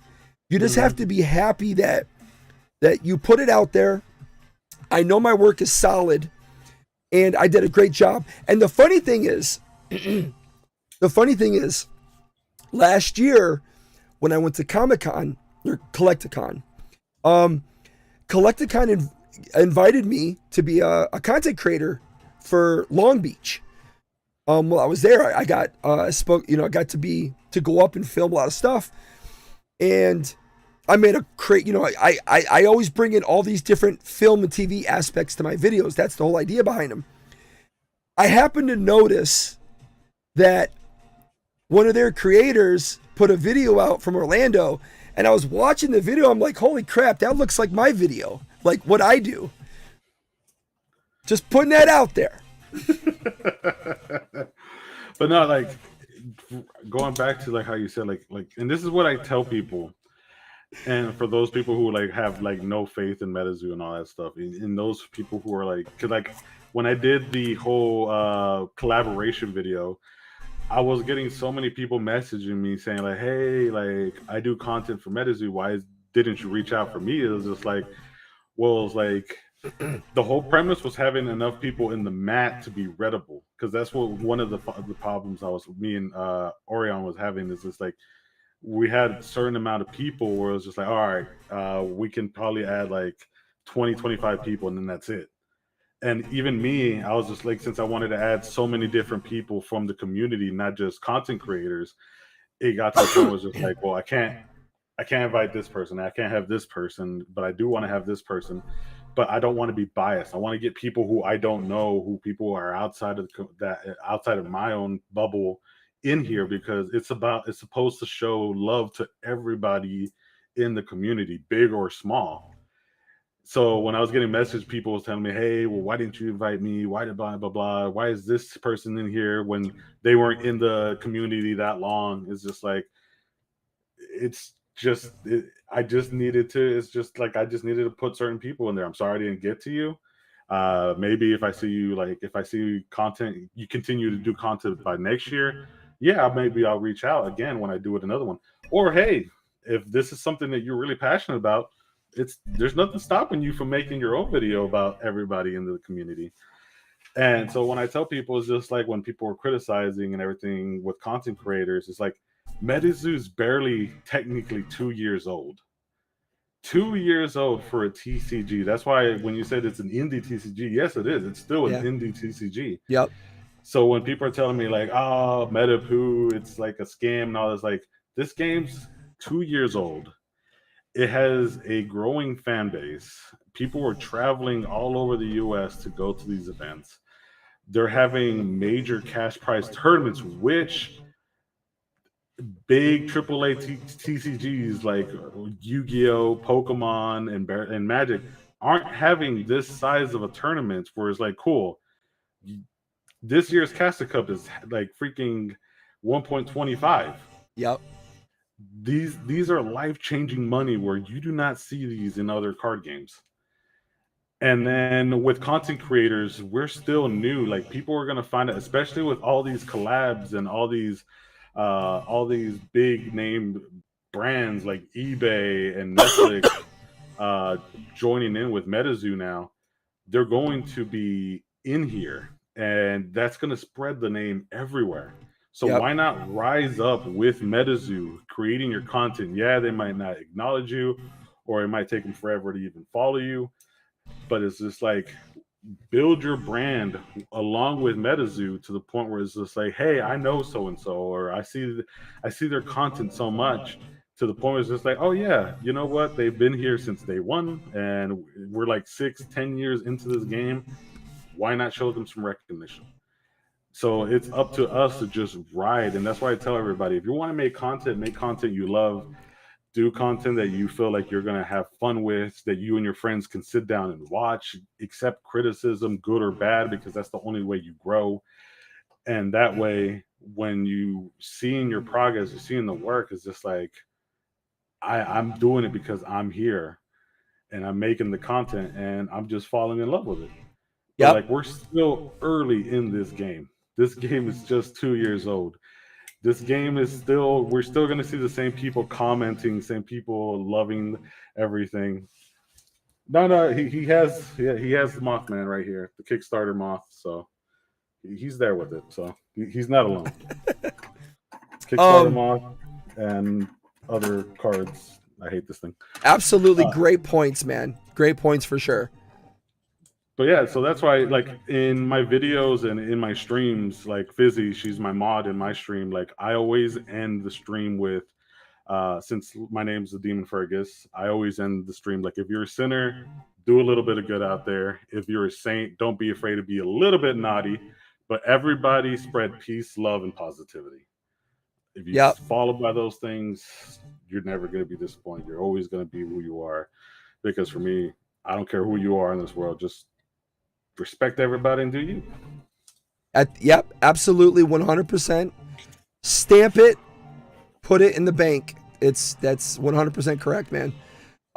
You know, again, for those of you who might be just joining in, again, I'm Harley, EpicTube HD. We're with our guest today, the Demon Fergus. This is Channel Spotlight. This is our episode 6 in our series. Now, I know exactly how you feel when it comes to the playmat. So this is this is a relatively new series that I started.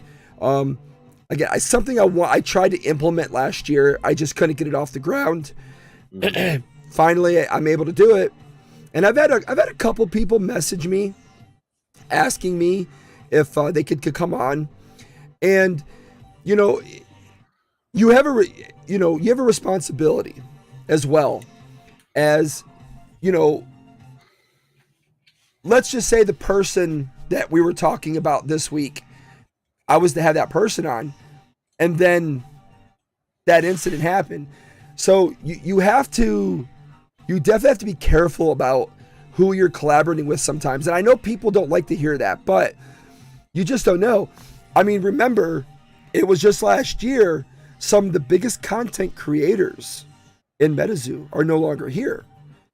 You had Purple Elf Productions, you had KFC, you had a few people that were doing a lot of content, and you know, unfortunately, they're not around anymore, and they have different thoughts about things.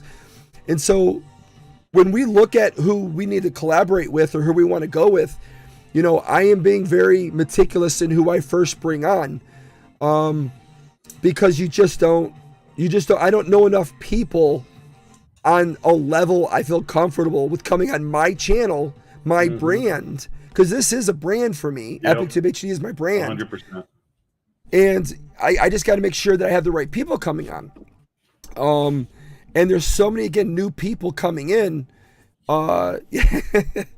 Pee-wee's,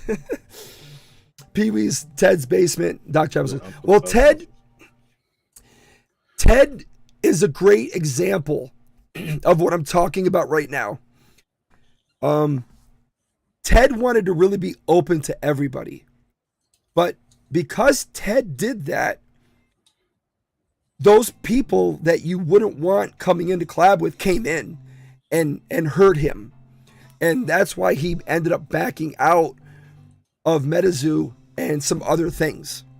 Because he was a bit naive. And I've spoken to Ted. I'm friends with Ted. But he was a bit naive with thinking adults could be adults and responsible. And it definitely hurt Ted. It hurt him. It hurt his channel. It hurt things he was doing. And so with what I'm doing now, I'm just trying to be a little bit more careful about who I bring on here in the early segments to showcase who we have here. MetaZoo Dean, great example. I've gotten to know Dean over the past several months. Been a big supporter of the channel. I've listened to, by the way, they have their own podcast and channel that they work on at MetaZoo Nation from Australia. Sorry.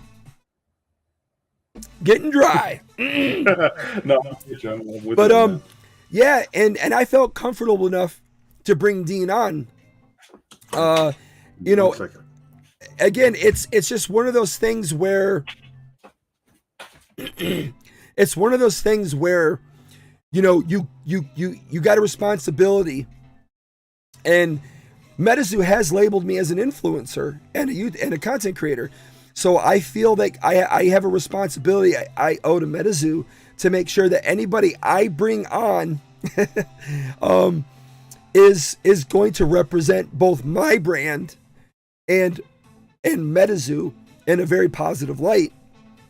Not saying people can't have negative opinions, but you know, I just got to make sure that no one's going to here to try to take my brand down. And so that's why I'm very careful. I mean, I got a giant list, everybody, of people that I have already talked to or I'm working on to bring on the show. And it's just one of those things where you got to be responsible about who you're bringing on. He's back. All right. Again, it's not to be, you know, biased or unbiased towards anybody. Wait a second. Hold on here. Wait a second. Wait. Hold on. What did I just see? I stole my nephew's Capri Sun. What do you got? So, what the heck? Fruit punch Capri Sun. I'm over here with Coke and honey, and he's sipping on Capri Suns. Holy crap.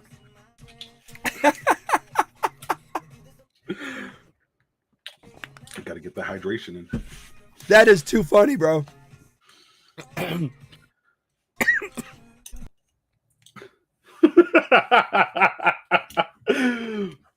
Gotta keep people guessing. It's like chess. You gotta be one step ahead. But no, I'm 100% with you. You are solo. Yeah, I get you. But no, I'm 100% with you on that.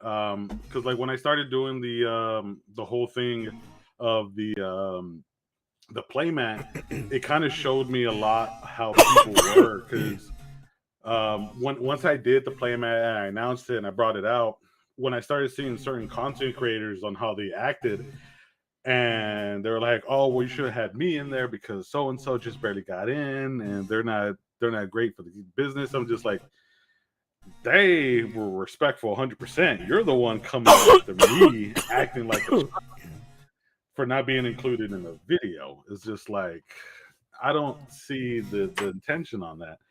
So when it comes to stuff like that, and I'm with you on that, with there's just like this is the brand that you, especially when you're making content creating, you're putting yourself out there, you're making a brand. So when I see how we're talking about that one person earlier, how they started getting mad because of what's going on and how they're not being picked and everything, it's just like, yeah, you pretty much showed your true colors. You pretty much showed everybody that they probably did the right thing on not picking you as a content creator because you're mad because there's no free things involved for you. So you're pretty much proving the point on why nobody and MetaZoo themselves shouldn't have picked you from the beginning. So when I started doing that, and then going forward, when like that's why I love about these events, because like me meeting you in person and meeting everybody else at the water towers and at the other places, it felt nice because we're hanging out, we're talking and everything, and it is fair because like we still have to put accountability to MetaZoo themselves. Because like for me, who went to there we go, we got some fruit roll-ups, let's go. Funny thing, side note on that, my community makes fun of me so much because I'm playing games and I'm eating fruit roll-ups when I'm beating people in Destiny. And they make fun of me so much about that because I'm just there sitting down and I have a fruit roll-up just like eating, and I'm just playing games. So let's go. Fruit roll-up. Those are my daughters, but I'll steal them and I wad them into a ball and stick it in my mouth and just suck on it. But yeah, so like the whole thing about putting like MetaZoo accountable and stuff, because like I was at Roswell, and Roswell unfortunately wasn't hot. And for those who know about Roswell, who went to Roswell, it left a extreme sour taste in a lot of people's mouths. But when Salem came around, that was a complete 180. Like Salem, they took care of everybody. It was an amazing event, and you went to Salem, so you know for firsthand experience how amazing Salem was. So again, I know people were kind of a little bit frustrated with the towers because the water towers, they promised us like promo packs of like cards that were going to get stamped and hollows, but it's just like, you know, stuff happens, things probably didn't go through. Again, this is still an indie TCG, so we got to give them some room to grow. And we're seeing signs that they are growing from past events, and they're learning from that. So maybe we'll see those stuff in the Earth Tower. Maybe we'll see a lot of different things in the gala, which I am so excited for the gala. So I'm really hyped for that, and then especially going to the event right after that. So with everything, I'm really excited. But like, it's just like stuff like that. We are a brand. We, especially content creating, we're bringing these people into our community. So it's just like, we got to make sure that you're not damaging our community, you're not damaging our brand, because we're trying to make something out of that. And yeah, you got it. I feel like I have some responsibility in that regard.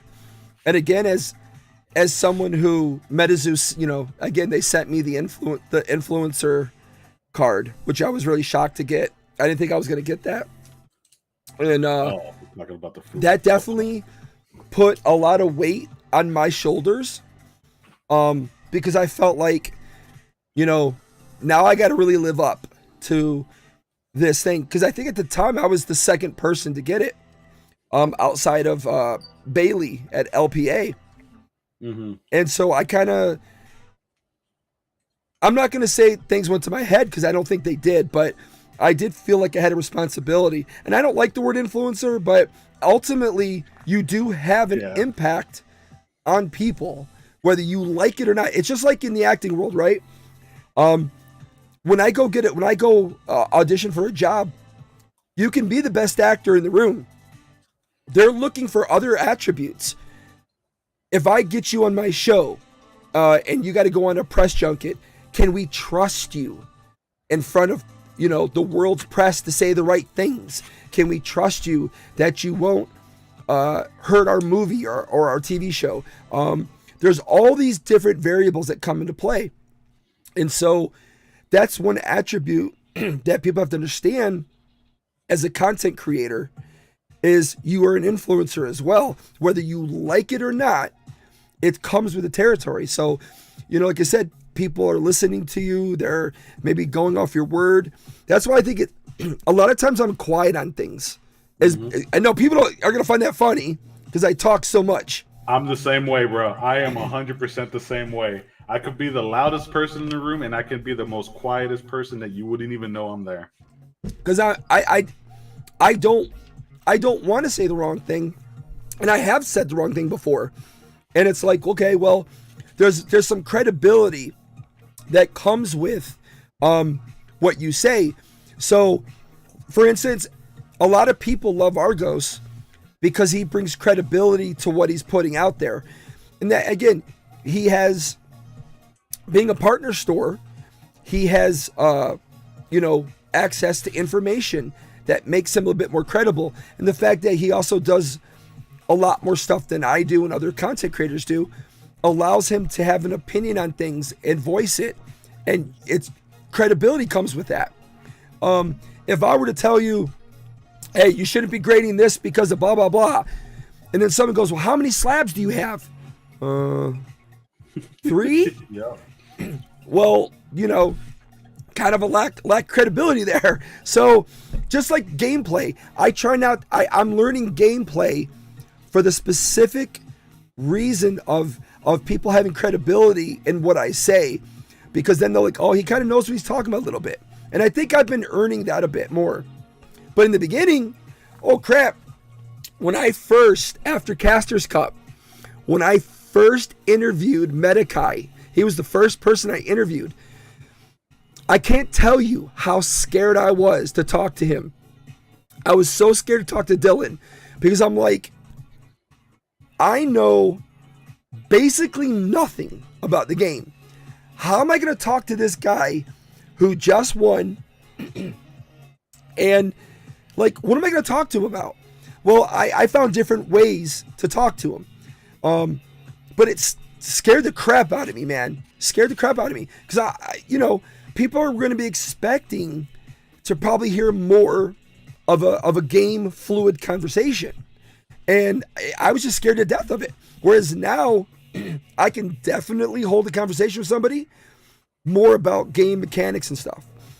But again, it all comes with it. You got to earn people's, you got to earn that credibility. And again, it comes with having the right guest on, being responsible about who you're talking to, all that fun stuff, where you're going to go to Earth, right? Yes. So what are you planning? What's your plan for Earth? So of course it's going to be the gala.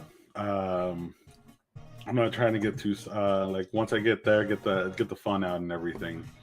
But competitive standpoint, I don't like to play too much. Like I'll probably try to get like maybe 2 or 3 hours into competitive gameplay with my teammates, and then after that, the last hours before I go to sleep, probably like around midnight or everybody. 1, I will probably just rest and chill, have fun, relax with the homies and everything.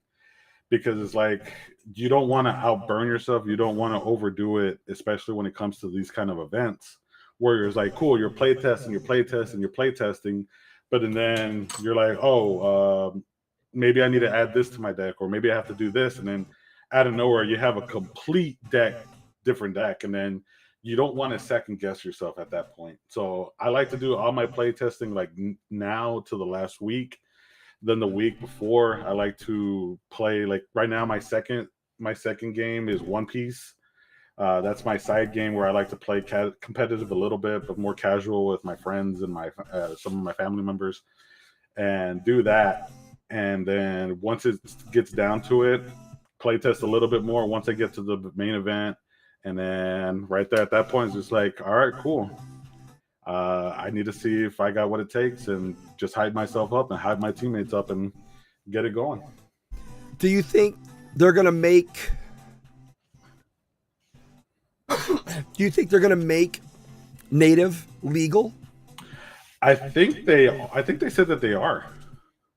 That native will be legal play, unless they end up changing that. Which at the end of the day, if they do change it, I would like it, because at this point, if they don't, it's going to feel like a lot of players literally need to either hit the pre-releases, get in there early, and then you literally have 1 week to make deck change, deck edits, and get ready. Well, so native drops on Friday night. Mm-hmm. The gala is Friday night. Gala / release event party. So I don't know. Because you have to have the deck in 24 hours before the start, right? Yeah, like I think for Water Tower they allowed us until literally midnight, or like a few minutes after midnight, for us to edit our decks. But again, there is going to be pre-releases. I know like Metakai, Smoke Squad, and TCG Lab here in Dallas, they're doing a pre-release event the week before Earth Tower, and we're even having, which I know a lot of people who got salty with Texas having 2 stuff things in a row. We're having Chris Catman in our pre-release event. I saw that in Dallas. So pretty much, if you're competing in the Earth event, try your hardest to get to any of these pre-releases if they decide to let native legal for play, which I kind of hope they don't, unless they already announced it. But if they did, get ready. I kind of feel that they shouldn't, because obviously competition is about starting off all on the same parameters, all on the same line, right? Yeah. I'm in the same boat. And there's going to be a clear difference, I feel, with players who may not be able to have access to a pre-release or get their hands on whereas others can.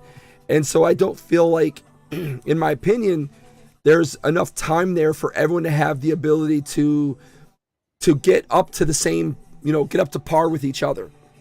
So, native is going to be legal, says Basic. Oh, well, there Yeah, you so go. native is legal then, is what Basic is saying. So in other words, get to your pre-releases if y'all can. So you're going to have to hunt down the pre-releases. I mean, again, I would imagine a lot of people should be able to maybe get their hands on some, but I don't know. I'm with you on that point because it's going to be tough. But at the end of the day, if there's a will, there's a way. Like for example, for those people who really wanted Mailman, people hunt those things down and got them, even though Mailman was trash in the meta. Yeah, but they had time though. They still had time though. Yeah, but they did have time. But you don't really have time on this one. This is pretty much. It's pretty much going to end up being secondhand market. So you're going to need to rely on a lot of stuff. Because I know for a fact, if you're going to do mix aura, you're going to want to be hunting for those special auras that are coming in with native. That's why I'm so hyped for this set, because of the dual aura, the dual beasties, the artifacts with terra bonuses, like all these amazing things.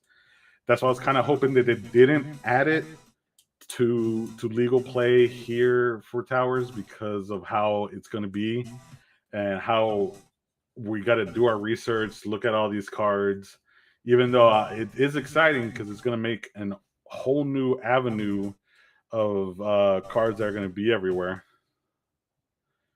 Yeah, for instance, like I'm going to load a card up right now. I already know that this card is already starting to get some play, some people hyped. Let's see here. Let's bring it up. A pre-release should be Wayward Caster. What day pre-releases events would be happening? They should be happening the week before the event. So pretty much this falls on partners and everybody to pretty much ask MetaZoo when they're legally allowed to host events. Because I know for us, I think it's Wednesday, the Wednesday before the event happens. I have to check.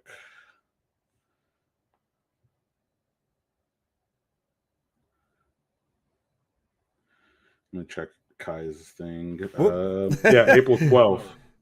Oh yeah, the ice fishing. Oh, the thing's so nice. Yeah, I'm trying to bring that in here. I know this has got a lot of people already pretty pumped. Let me just get it. Yeah, it's literally Wednesday, the Wednesday before the Wednesday week before the gala and everything. Come on. So that just, I guess, falls on when other partnered stores are going to have their own release events. So if you're a partner, get that stuff going for your people in your community. If you're having your sponsor clubs, get that stuff out there, because this is the moment where you want to get your team going. But this I'm excited because of beastie fishes, and now we're starting to hit archetypes, where archetypes are starting to get a boost. So we might see a ice deck, but it's going to be nothing but ice fish, beasties. We might see like a thunder deck with nothing but beastie birds, like stuff like that. This is what makes me super excited as a competitive player. Yeah, it's and this one, as you pointed out, and funny enough, Andy recognized you in Discord for pointing it out, is the artifacts issue. Or not issue. I mean the positivity with the multiple artifacts on this one. So how do you explain this card? So pretty much, if both terrors are active, which is the ones terrors are going to want to have, so that already boosts the artifacts to 80. Then on top of that, you get a fish token, which is a 15 ice water with 15. And if there's a fishing rod, which I believe you need a fishing rod for Omnicook, it gains convert. So convert, you already have an extra aura through this card alone. And then you can either search for a beastie fish, which is something that you might need in that moment, or you can shuffle a card from your deck to your spell book to thin out your deck. So that already implicates 3 things you can use this card: either a searcher, a hand reduction, or an aura manipulator. That is 3 amazing things that this thing adds. And on top of that, it makes a token. So 4 things off of one Nice. card. Beautiful. Simply beautiful. Yeah, that's gonna be pretty sick for the Frost deck players. I know, like Luis, who is the Long Beach champion, he won with Frost. So I imagine he's gonna be pretty pumped to have a card like this in his spell book. So native, they're gonna have product for sale at the gala. Yeah, I did hear they were gonna try and sell stuff. I just still feel like there should be an adequate time for every person to have the ability to make sure that they have access to the card, go through the cards, figure out their deck, and then have it ready to go. Which is kind of like, I believe the original release date was expected for early April, and then it got pushed to the 14th. Maybe that's why in the initial planning stages of everything, it was supposed to be in there. Yeah, that's how it was supposed to be. I mean, they could change it in last minute, because again, with the native spoilers, which I'm so glad that they decided to hold back the native spoilers and give it to content creators. Because I remember, I don't know if it was on Discord or they made it a post on Instagram or someone shared it, that they decided to make, when they announced that native spoilers will be at the con before, that it was going to be allowed in Water Tower, but they decided, since they weren't able to get it at the Water Tower, they decided to not use allow native spoilers at all. So we might see them change their mind if the community says it enough, where we're like, hey, it's not fair, none of us don't have any local stops here, we can't get the product, it's a huge disadvantage. So if we voice our opinion loud enough, maybe they change their mind and allow it for the towers coming forward, which is, I think, Forest Tower is going to be after Earth. So maybe they change it to that. It's extremely early, since we barely found the Terra bonuses out today. So who knows? They might change it, which I'm on the same boat with you. I feel like they should change it, where it's like they don't allow native to be legal, because I'm with you. It's going to be hard for a lot of people to get product who are going to go to these to Earth Tower, and it's going to be a huge disadvantage. Yeah, I'm just looking at it from a competitive point of view. Mm-hmm. The idea is for everyone to start off on the same plane, and then use their skill to get themselves to the top. And it's just, with these kind of last minute deal, it's definitely going to make it tougher. But I can't see not having a native an Earth Tower when you got a set that's full of everything in it. I mean, it's a double-edged sword. Double-edged sword. Exactly. That's exactly what I was going to say. It's a double-edged sword. At the end of the day, like I said, I think it'll come through being a positive thing. Yeah, because I mean, like, worst case scenario, a lot of the cards that could have been in there, people don't use, or their decks are just so good that they don't need any native cards. So at the end, we might not be making a big effect. Like for me, when I was telling people, like, when people were going crazy for the Water Tower, for example, people were like, oh, I need Loveland, I need Maneas, I need Amahas, which were like $80, $100, $150 cards. A lot of people who rushed, and I saw that bought those cards out, they didn't even top in the tournament. So at the end of the day, it still revolves around the player being able to play with what he got. And if you're skilled enough, you can make these top tables, and you don't have to worry about having these expensive cards or these cards that you can't get and perform well. So I still see it. Like, I mean, if it happens, it happens. Again, I'm in the same boat. Like, it is a native set with an Earth Tower. It doesn't make sense, but at the same time, it is a bit of an disadvantage. So it is a double-edged sword. So if you see yourself as good enough as a competitive player, you should be fine. Do you feel... Okay, so one of the things we learned at Water Tower, there was a deck that surprised everybody. my friend Ian actually covered a deck tech on it, and that was the Hornets. I know who you're talking about, my boy John. Yeah. Do you he's from feel Dallas. something like this could happen at Earth? Oh, 100%. I was talking to John that the night before. We were texting each other about it, and this is what I love about this game, because and competitive aspects in general is that all it takes is one rogue deck to come in and screw up everybody in the tournament. And that's it. A deck that nobody thinks about, because John literally had no water aura, nothing but artifacts, and the only reason he lost getting the top 32 is because he mulliganed. He didn't mulligan, which I tell everybody, if you think you need a mulligan, mulligan. That's it. Don't second guess yourself. If you think you need to, do it, because that always ends up being the case. That whole event was people were like, yeah, I lost because I didn't mulligan game 2. That's what it takes you. But yeah, that's Dylan's number one advice to everybody. Yep. Don't be afraid to mulligan multiple times. If you go down to 5 to 4 to 3, do it, because at the end of the day, you wish you had mulligan and then you end up breaking, and that is the worst case scenario. Because the beauty with water is that you can, and you've seen it since you were there, the beauty of water is that you can come back from anything. I think like Ivy, going back to her match, she played against her last mound. Her opponent had like what, 30 life points or 50 life points, or like lower life points than her, and he came back immediately. And it's happened with other people's events. Like I've came back with 5 LP when my opponents had 1,000 LP, but with the water deck, it can just change the flow drastically. So seeing, I really do expect, and I hope to expect, to see some rogue decks out there that just decided to do some wonky stuff, but it magically works. So that's going to be. Do you think? Can you think of one that might be able to be thrown into a deck right now? Can you think of one, or would you not want to say it?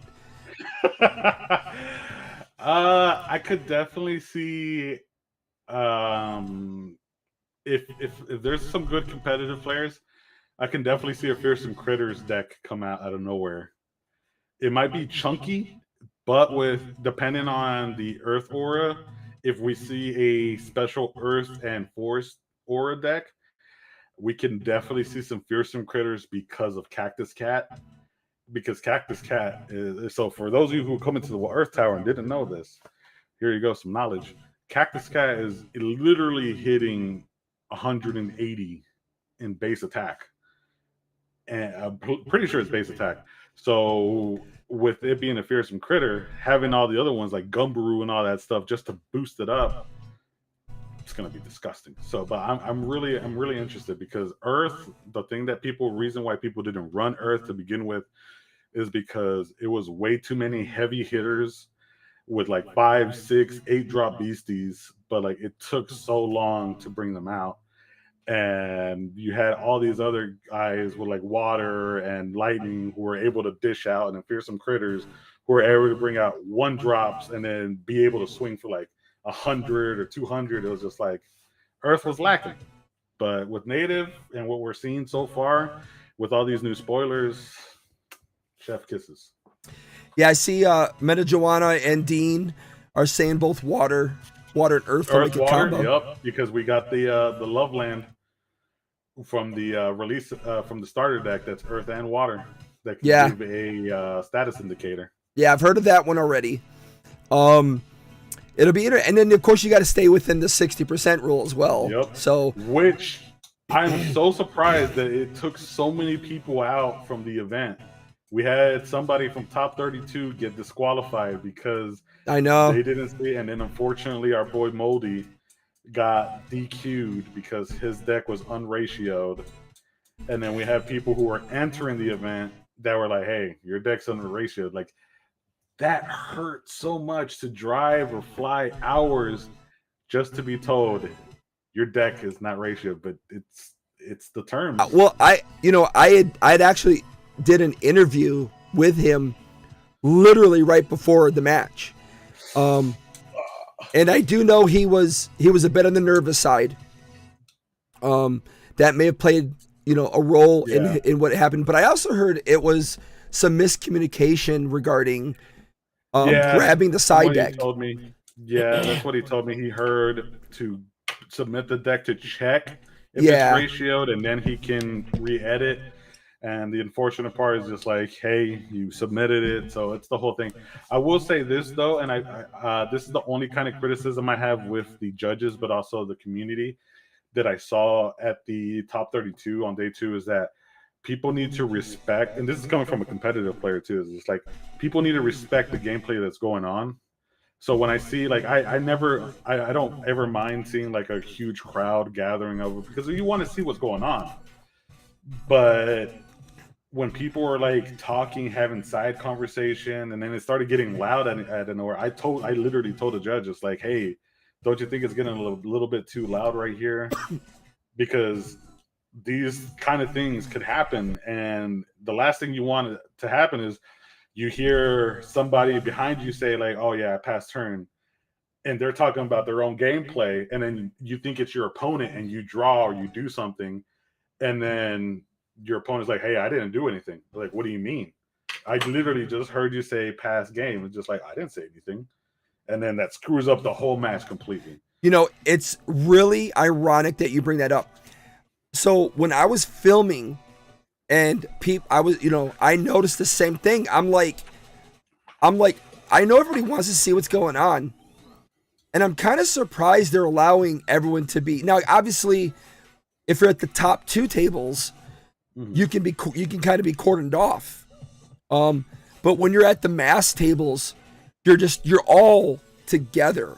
So you're gonna have to concentrate anyways, just because there's someone right next to you playing a game, and so you got to really concentrate. But when you get to that top 32, there's a little more room spread, and I was noticing the same thing. I was like, man, everybody's on top of them. I go, that's a little kind of like little too much, and again, I heard people talking and loud. Even I was totally like, how close can I get to them, and should I really record people? Because I did catch, I'm not gonna say who it is, but I did catch someone look at me when I was filming. They were at the number 2 table, and they didn't give me a look, but I kind of felt like, did I just distract them? And so I actually pulled back at that point and tried not to get close to them again, just because I was like, man, I'm obviously distracting them, and I don't want to do that. But I want to get the content, but it's a fine battle where I'm quiet, but that camera, even though they got other cameras looking at them, I definitely distracted the person because they looked up to see my camera, and it made me feel bad. It did. Oh, yeah, and that's a fair point, but it's just like, if like that, and that's what annoys me, because it's just like, look, you don't want people talking when you're playing. You got to be respectful, and it's like, this is day 2, this is top 32, where people are competing for life-changing money, and you're out here having a full-blown conversation behind someone.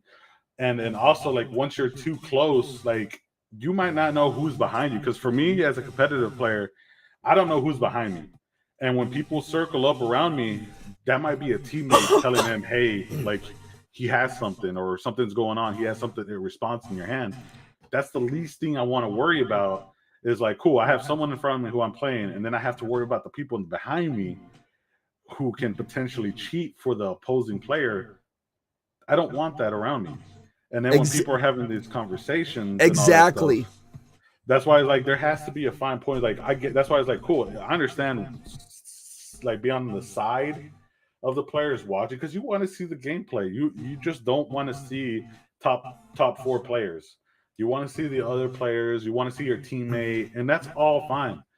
But you got to have the respect and courtesy of the people playing, and you have to show them the respect. So that's when I started seeing people added, like, it was like, it started crescendoing too, because it was like, first people were like just chatting, and then people were having full-blown conversation, then people were laughing and yelling. And I looked at the judge, I was like, hey, don't you think it's getting a little bit too loud here? Like, you think they're like a little too close? He's like, yeah, you have a point, dude. And he left. He's like, hey, I need y'all to step back. I need y'all to keep it down a bit. But it's like, that's literally my only criticism from that event, was just like seeing, like, hearing these people like being disrespectful for the other players and just having these full blown conversations with them.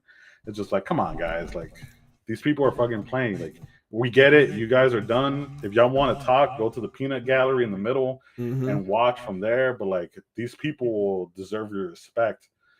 And this is a fun thing to come across, that we're talking about the whole branding thing. So a good little circle back.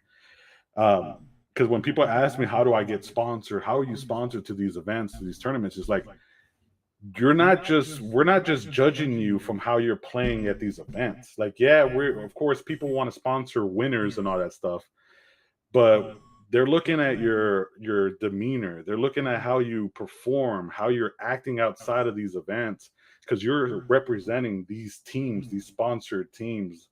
So they're checking out how you are on social media, how you're talking to these players, how you're communicating with your opponents, how your demeanor is. Like, is this person able to take losses?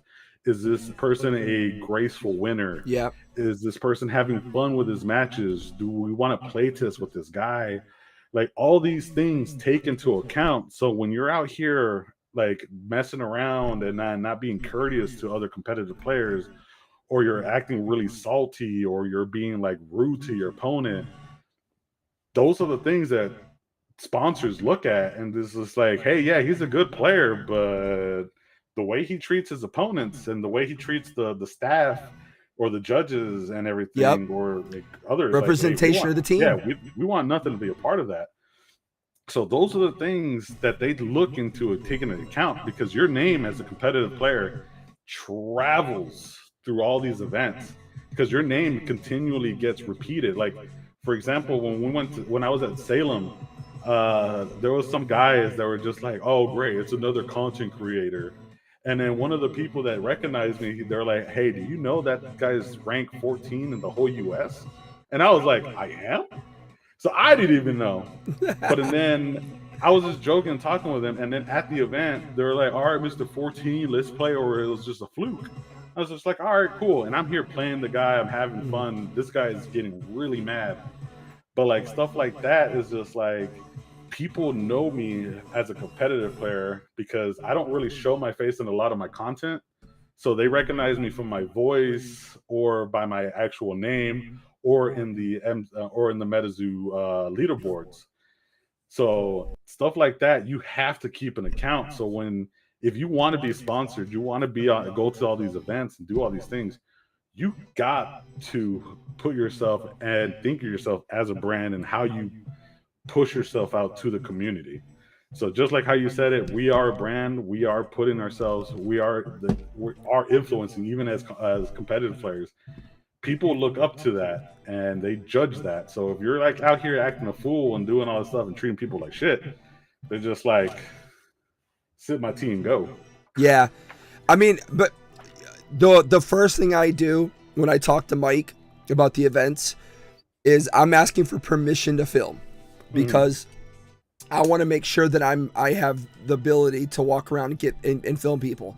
So, you know, that's number one, is making sure that I had that permission. And that's really kind of all I'm really asking for when I talk to Mike about this stuff. So that way I don't put anybody in an uneasy situation. Hey, Tuffy's in the house. What's up, Cholo? But anyways, it's like I said, I think eventually you're going to your MetaZoo's going to cordon off the play area so that the spectators can't be doing that, because as again, so much money's involved. Everybody. The one thing we've all learned in any competitive aspect of human being, somebody will always find a way to cheat. Yep, 100%. And so somebody could be definitely put behind you. Oh man, did you I know the other guy, he had this in his hand and you know he should have done this, and you're listening to the guy going, oh, so now I know what he's going to play, or what he has the availability to play. So I'm going to make this move. And they could be just throwing you off on purpose. So eventually, I think that's a great question to bring up to Mike. I know Cardboard and Coffee is going to be talking to Mike pretty soon on an interview. I'll pass that on to him and see if that's something he wants to ask Mike. That would be a great question. Yeah, it's a great question, definitely to bring up, because again, you just don't want. Yeah, because it's like I understand. Yeah, because like I understand, like people want to see their friends. Like my friend made it to top 32. I want to go support him. I get it, but it's like there's a fine line of like being behind the person or like being directly right. Because like especially if you're watching your opponent, you're seeing your player, your friend play. Dang, you really did drink all that. My man chugging. But yeah, like you're right behind. You might be right behind your friend's opponent and all that stuff. So it's like you gotta be respectful and you gotta be like a fly on the wall. But when I see people here talking and everything, it's just like, come on, guys, we're better than that. Like we shouldn't be fucking like having full blown conversations of our matches or like our opponent's matches and doing all this stuff. Like this is something that should be addressed, and hopefully Cardboard and Coffee can do it. And MetaZoo hears it and does something about it where they just do a fine line. Like they don't even have to do videos and all that stuff. Like they do the live stream for the top 2 tables, but like just a line where it's just like, hey, cool. Everybody has to be in a certain area. That's it. You can't be directly behind these people and playing because you got to show some respect. Yeah. Yeah, for sure. Basic says, gargle some tequila. That's going to kill it all. Yeah, the Hispanic remedy, my boy. Oh, man. I've been doing the salt and the lemon. I've been doing everything, guys. Yeah, like I said at the beginning of the stream, I literally just got my antibiotics just a day ago. So it's taken that long to get my antibiotics. So I'll hopefully I'll be better soon. But Tuffy makes a great point. I've heard this said as well. The biggest problem with Earth Tower would be prior knowledge that testers and people they leak the info to have. And I have heard that. I have heard that already. But are they... Yeah, I guess testers do have that knowledge already. So, again... I guess that at that point, it kind of falls on, has any of the testers even made top 32? Or maybe it's part of their NDAs where they can't really express any Tuffy of that. just said testers are allowed to play. Oh. Yeah. Well, I mean, like, again, I know 3 testers personally. Not going to say who they are. Yeah. But I know 3 personally. Yeah. I mean, at the same time, I still feel like it still falls on the players because it's like you can still be a tester. You can still you're just meant to learn the mechanics. They don't get like the top players in the community to be testers. Like if that's the case, we would have seen like Easton and Kai be testers, which I know they're not. But like having stuff like that, so I still feel like it still falls on an aspect of like the player. This is sponsored by Honey. Yeah. Like I said, it all goes back to I don't know when Tuffy joined us, but we were discussing earlier about whether native should be allowed. I know some people are for it, obviously, and I think I kind of think there's probably more that are against it, but I kind of think, again, from a competitive field, you just hopped in. Everything should be on the same plane. And I think it's just impossible to really make that happen a day or two, even the week, if people do pre-release before the event. That's my opinion, but I don't know. It's just a tough thing overall for everyone. But also, hey, real quickly, Tuffy dropping some big news. Did you see that? That he's going to be a player, right?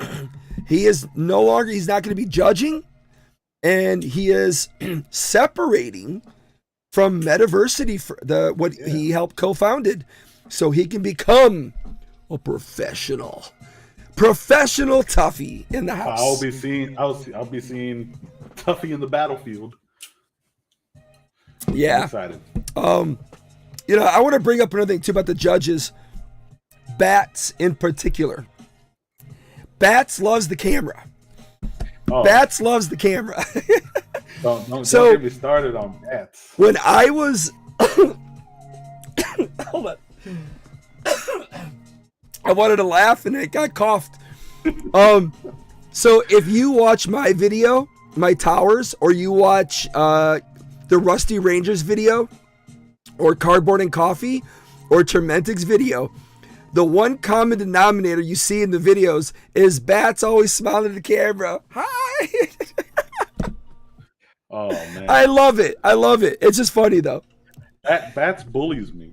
Bats is my personal bully in the community. He's your personal bully. Well, because it was just like it's I guess it's like a running gag, because like if you ever go to like Cast Society's events or like any events that Bats is judging or running, he always ends up putting me in the feature table, and I tell him like, leave me alone, stop it. He's just like, I like watching you, like we like watching you play, it's fun.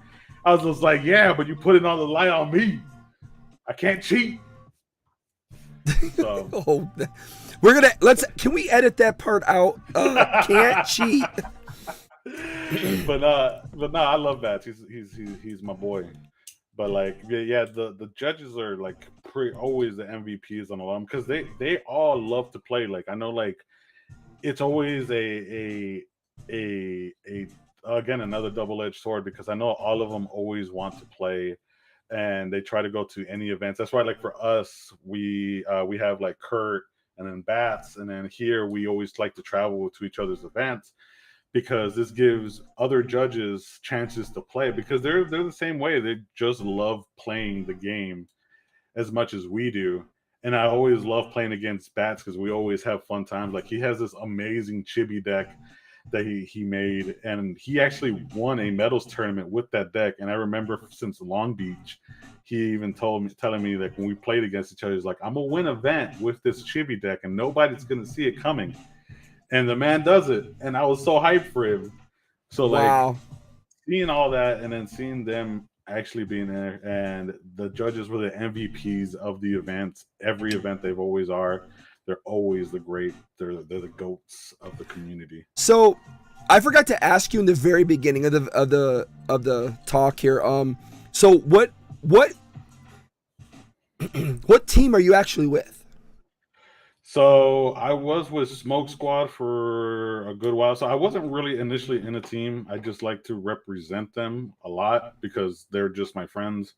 I was sponsored for a good amount of times by Smoke Squad, but I ended up falling into ATZ, and I was sponsored with their event at the water towers. But with like the chemistry we have in gaming, I'm probably going to end up sticking with ATZ as a sponsored player for them.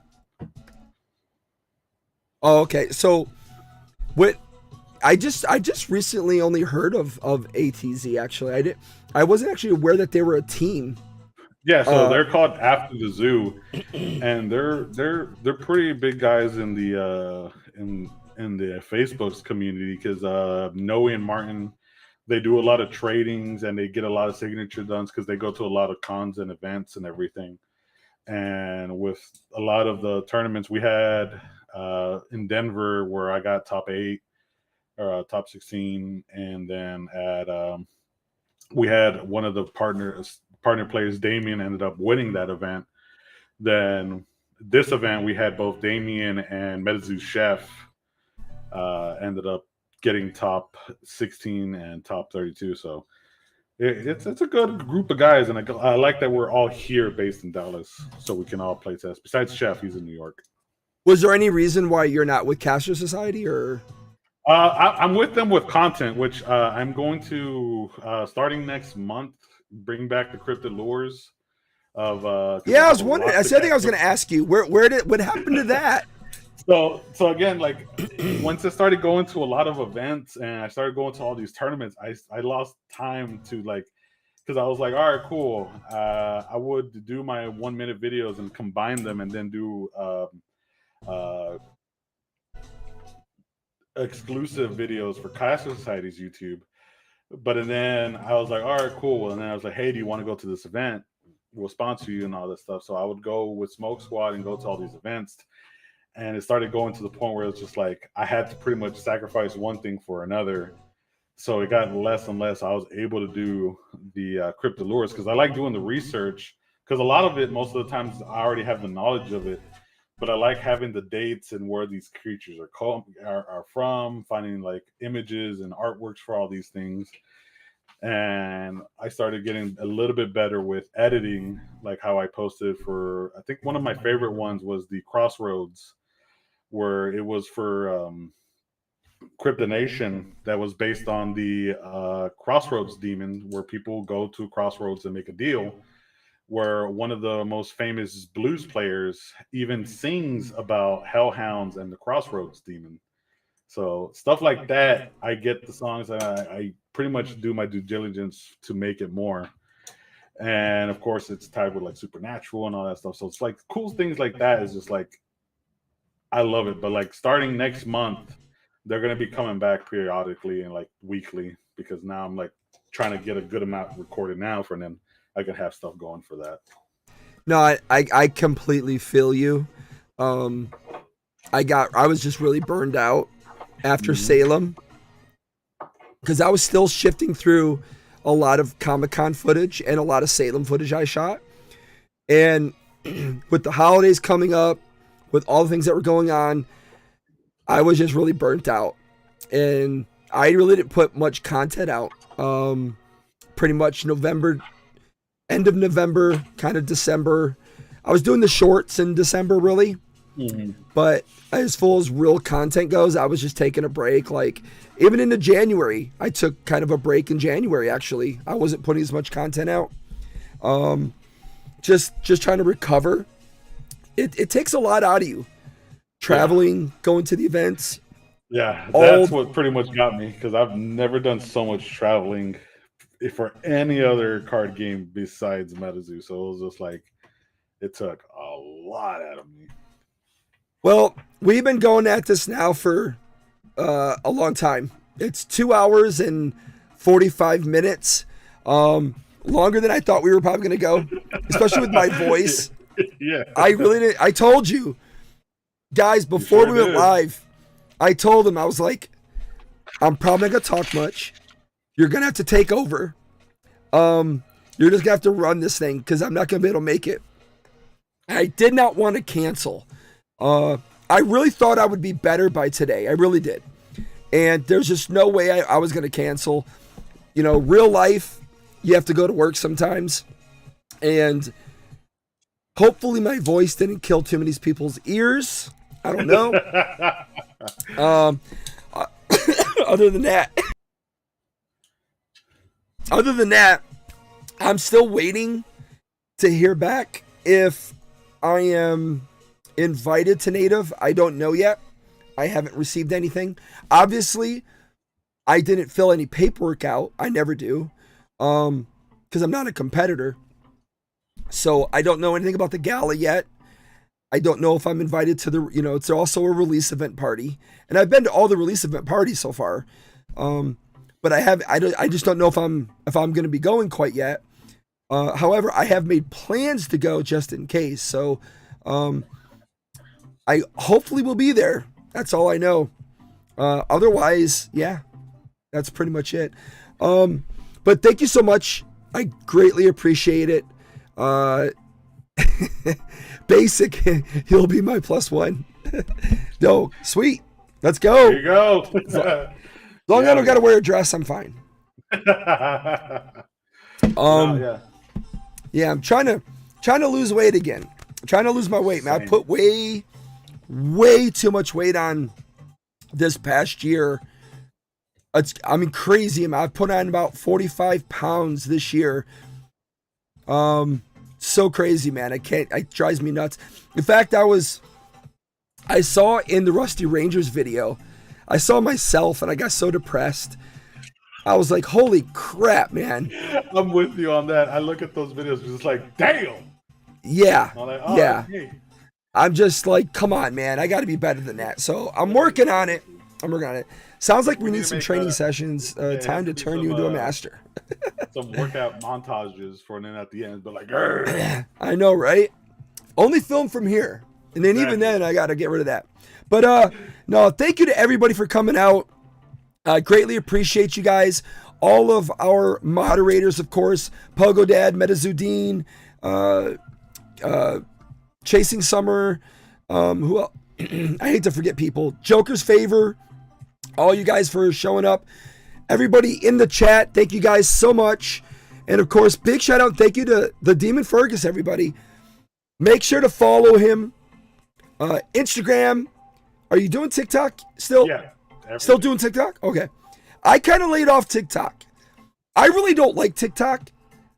I hate TikTok, to be honest with you. But as a content creator, I know you kind of have to. Yep. You have to go. Kind of got to do it. So, but anyways, thank you, everybody. Again, thank you, Demon Fergus. Hope you guys enjoyed episode 6. Yeah, appreciate that. I hope I get better as well, guys. But thanks again for coming on. Peace out, everybody. I'll make sure I put all your links. I forgot to do that. I got to put all the links in the description as well. So if you're not following the Demon, you can be after this. Otherwise, giveaway going on for Water Tower promo from Water Tower. Yes. Oh, hold on. Go ahead and pitch it. Pitch it. Yeah. So those of you who weren't following, I like to give back to the community, not just the homies back here at home. I like to give out to everybody here. Alexa just freaking heard me. I like to give back to anybody, anywhere I can, because I like to take care of everybody. I like to take care of the community, so I want to give back. So right now, if you follow me on Instagram and brownie points for here and TikTok, I have a giveaway for the water aura, which I think I have it right there.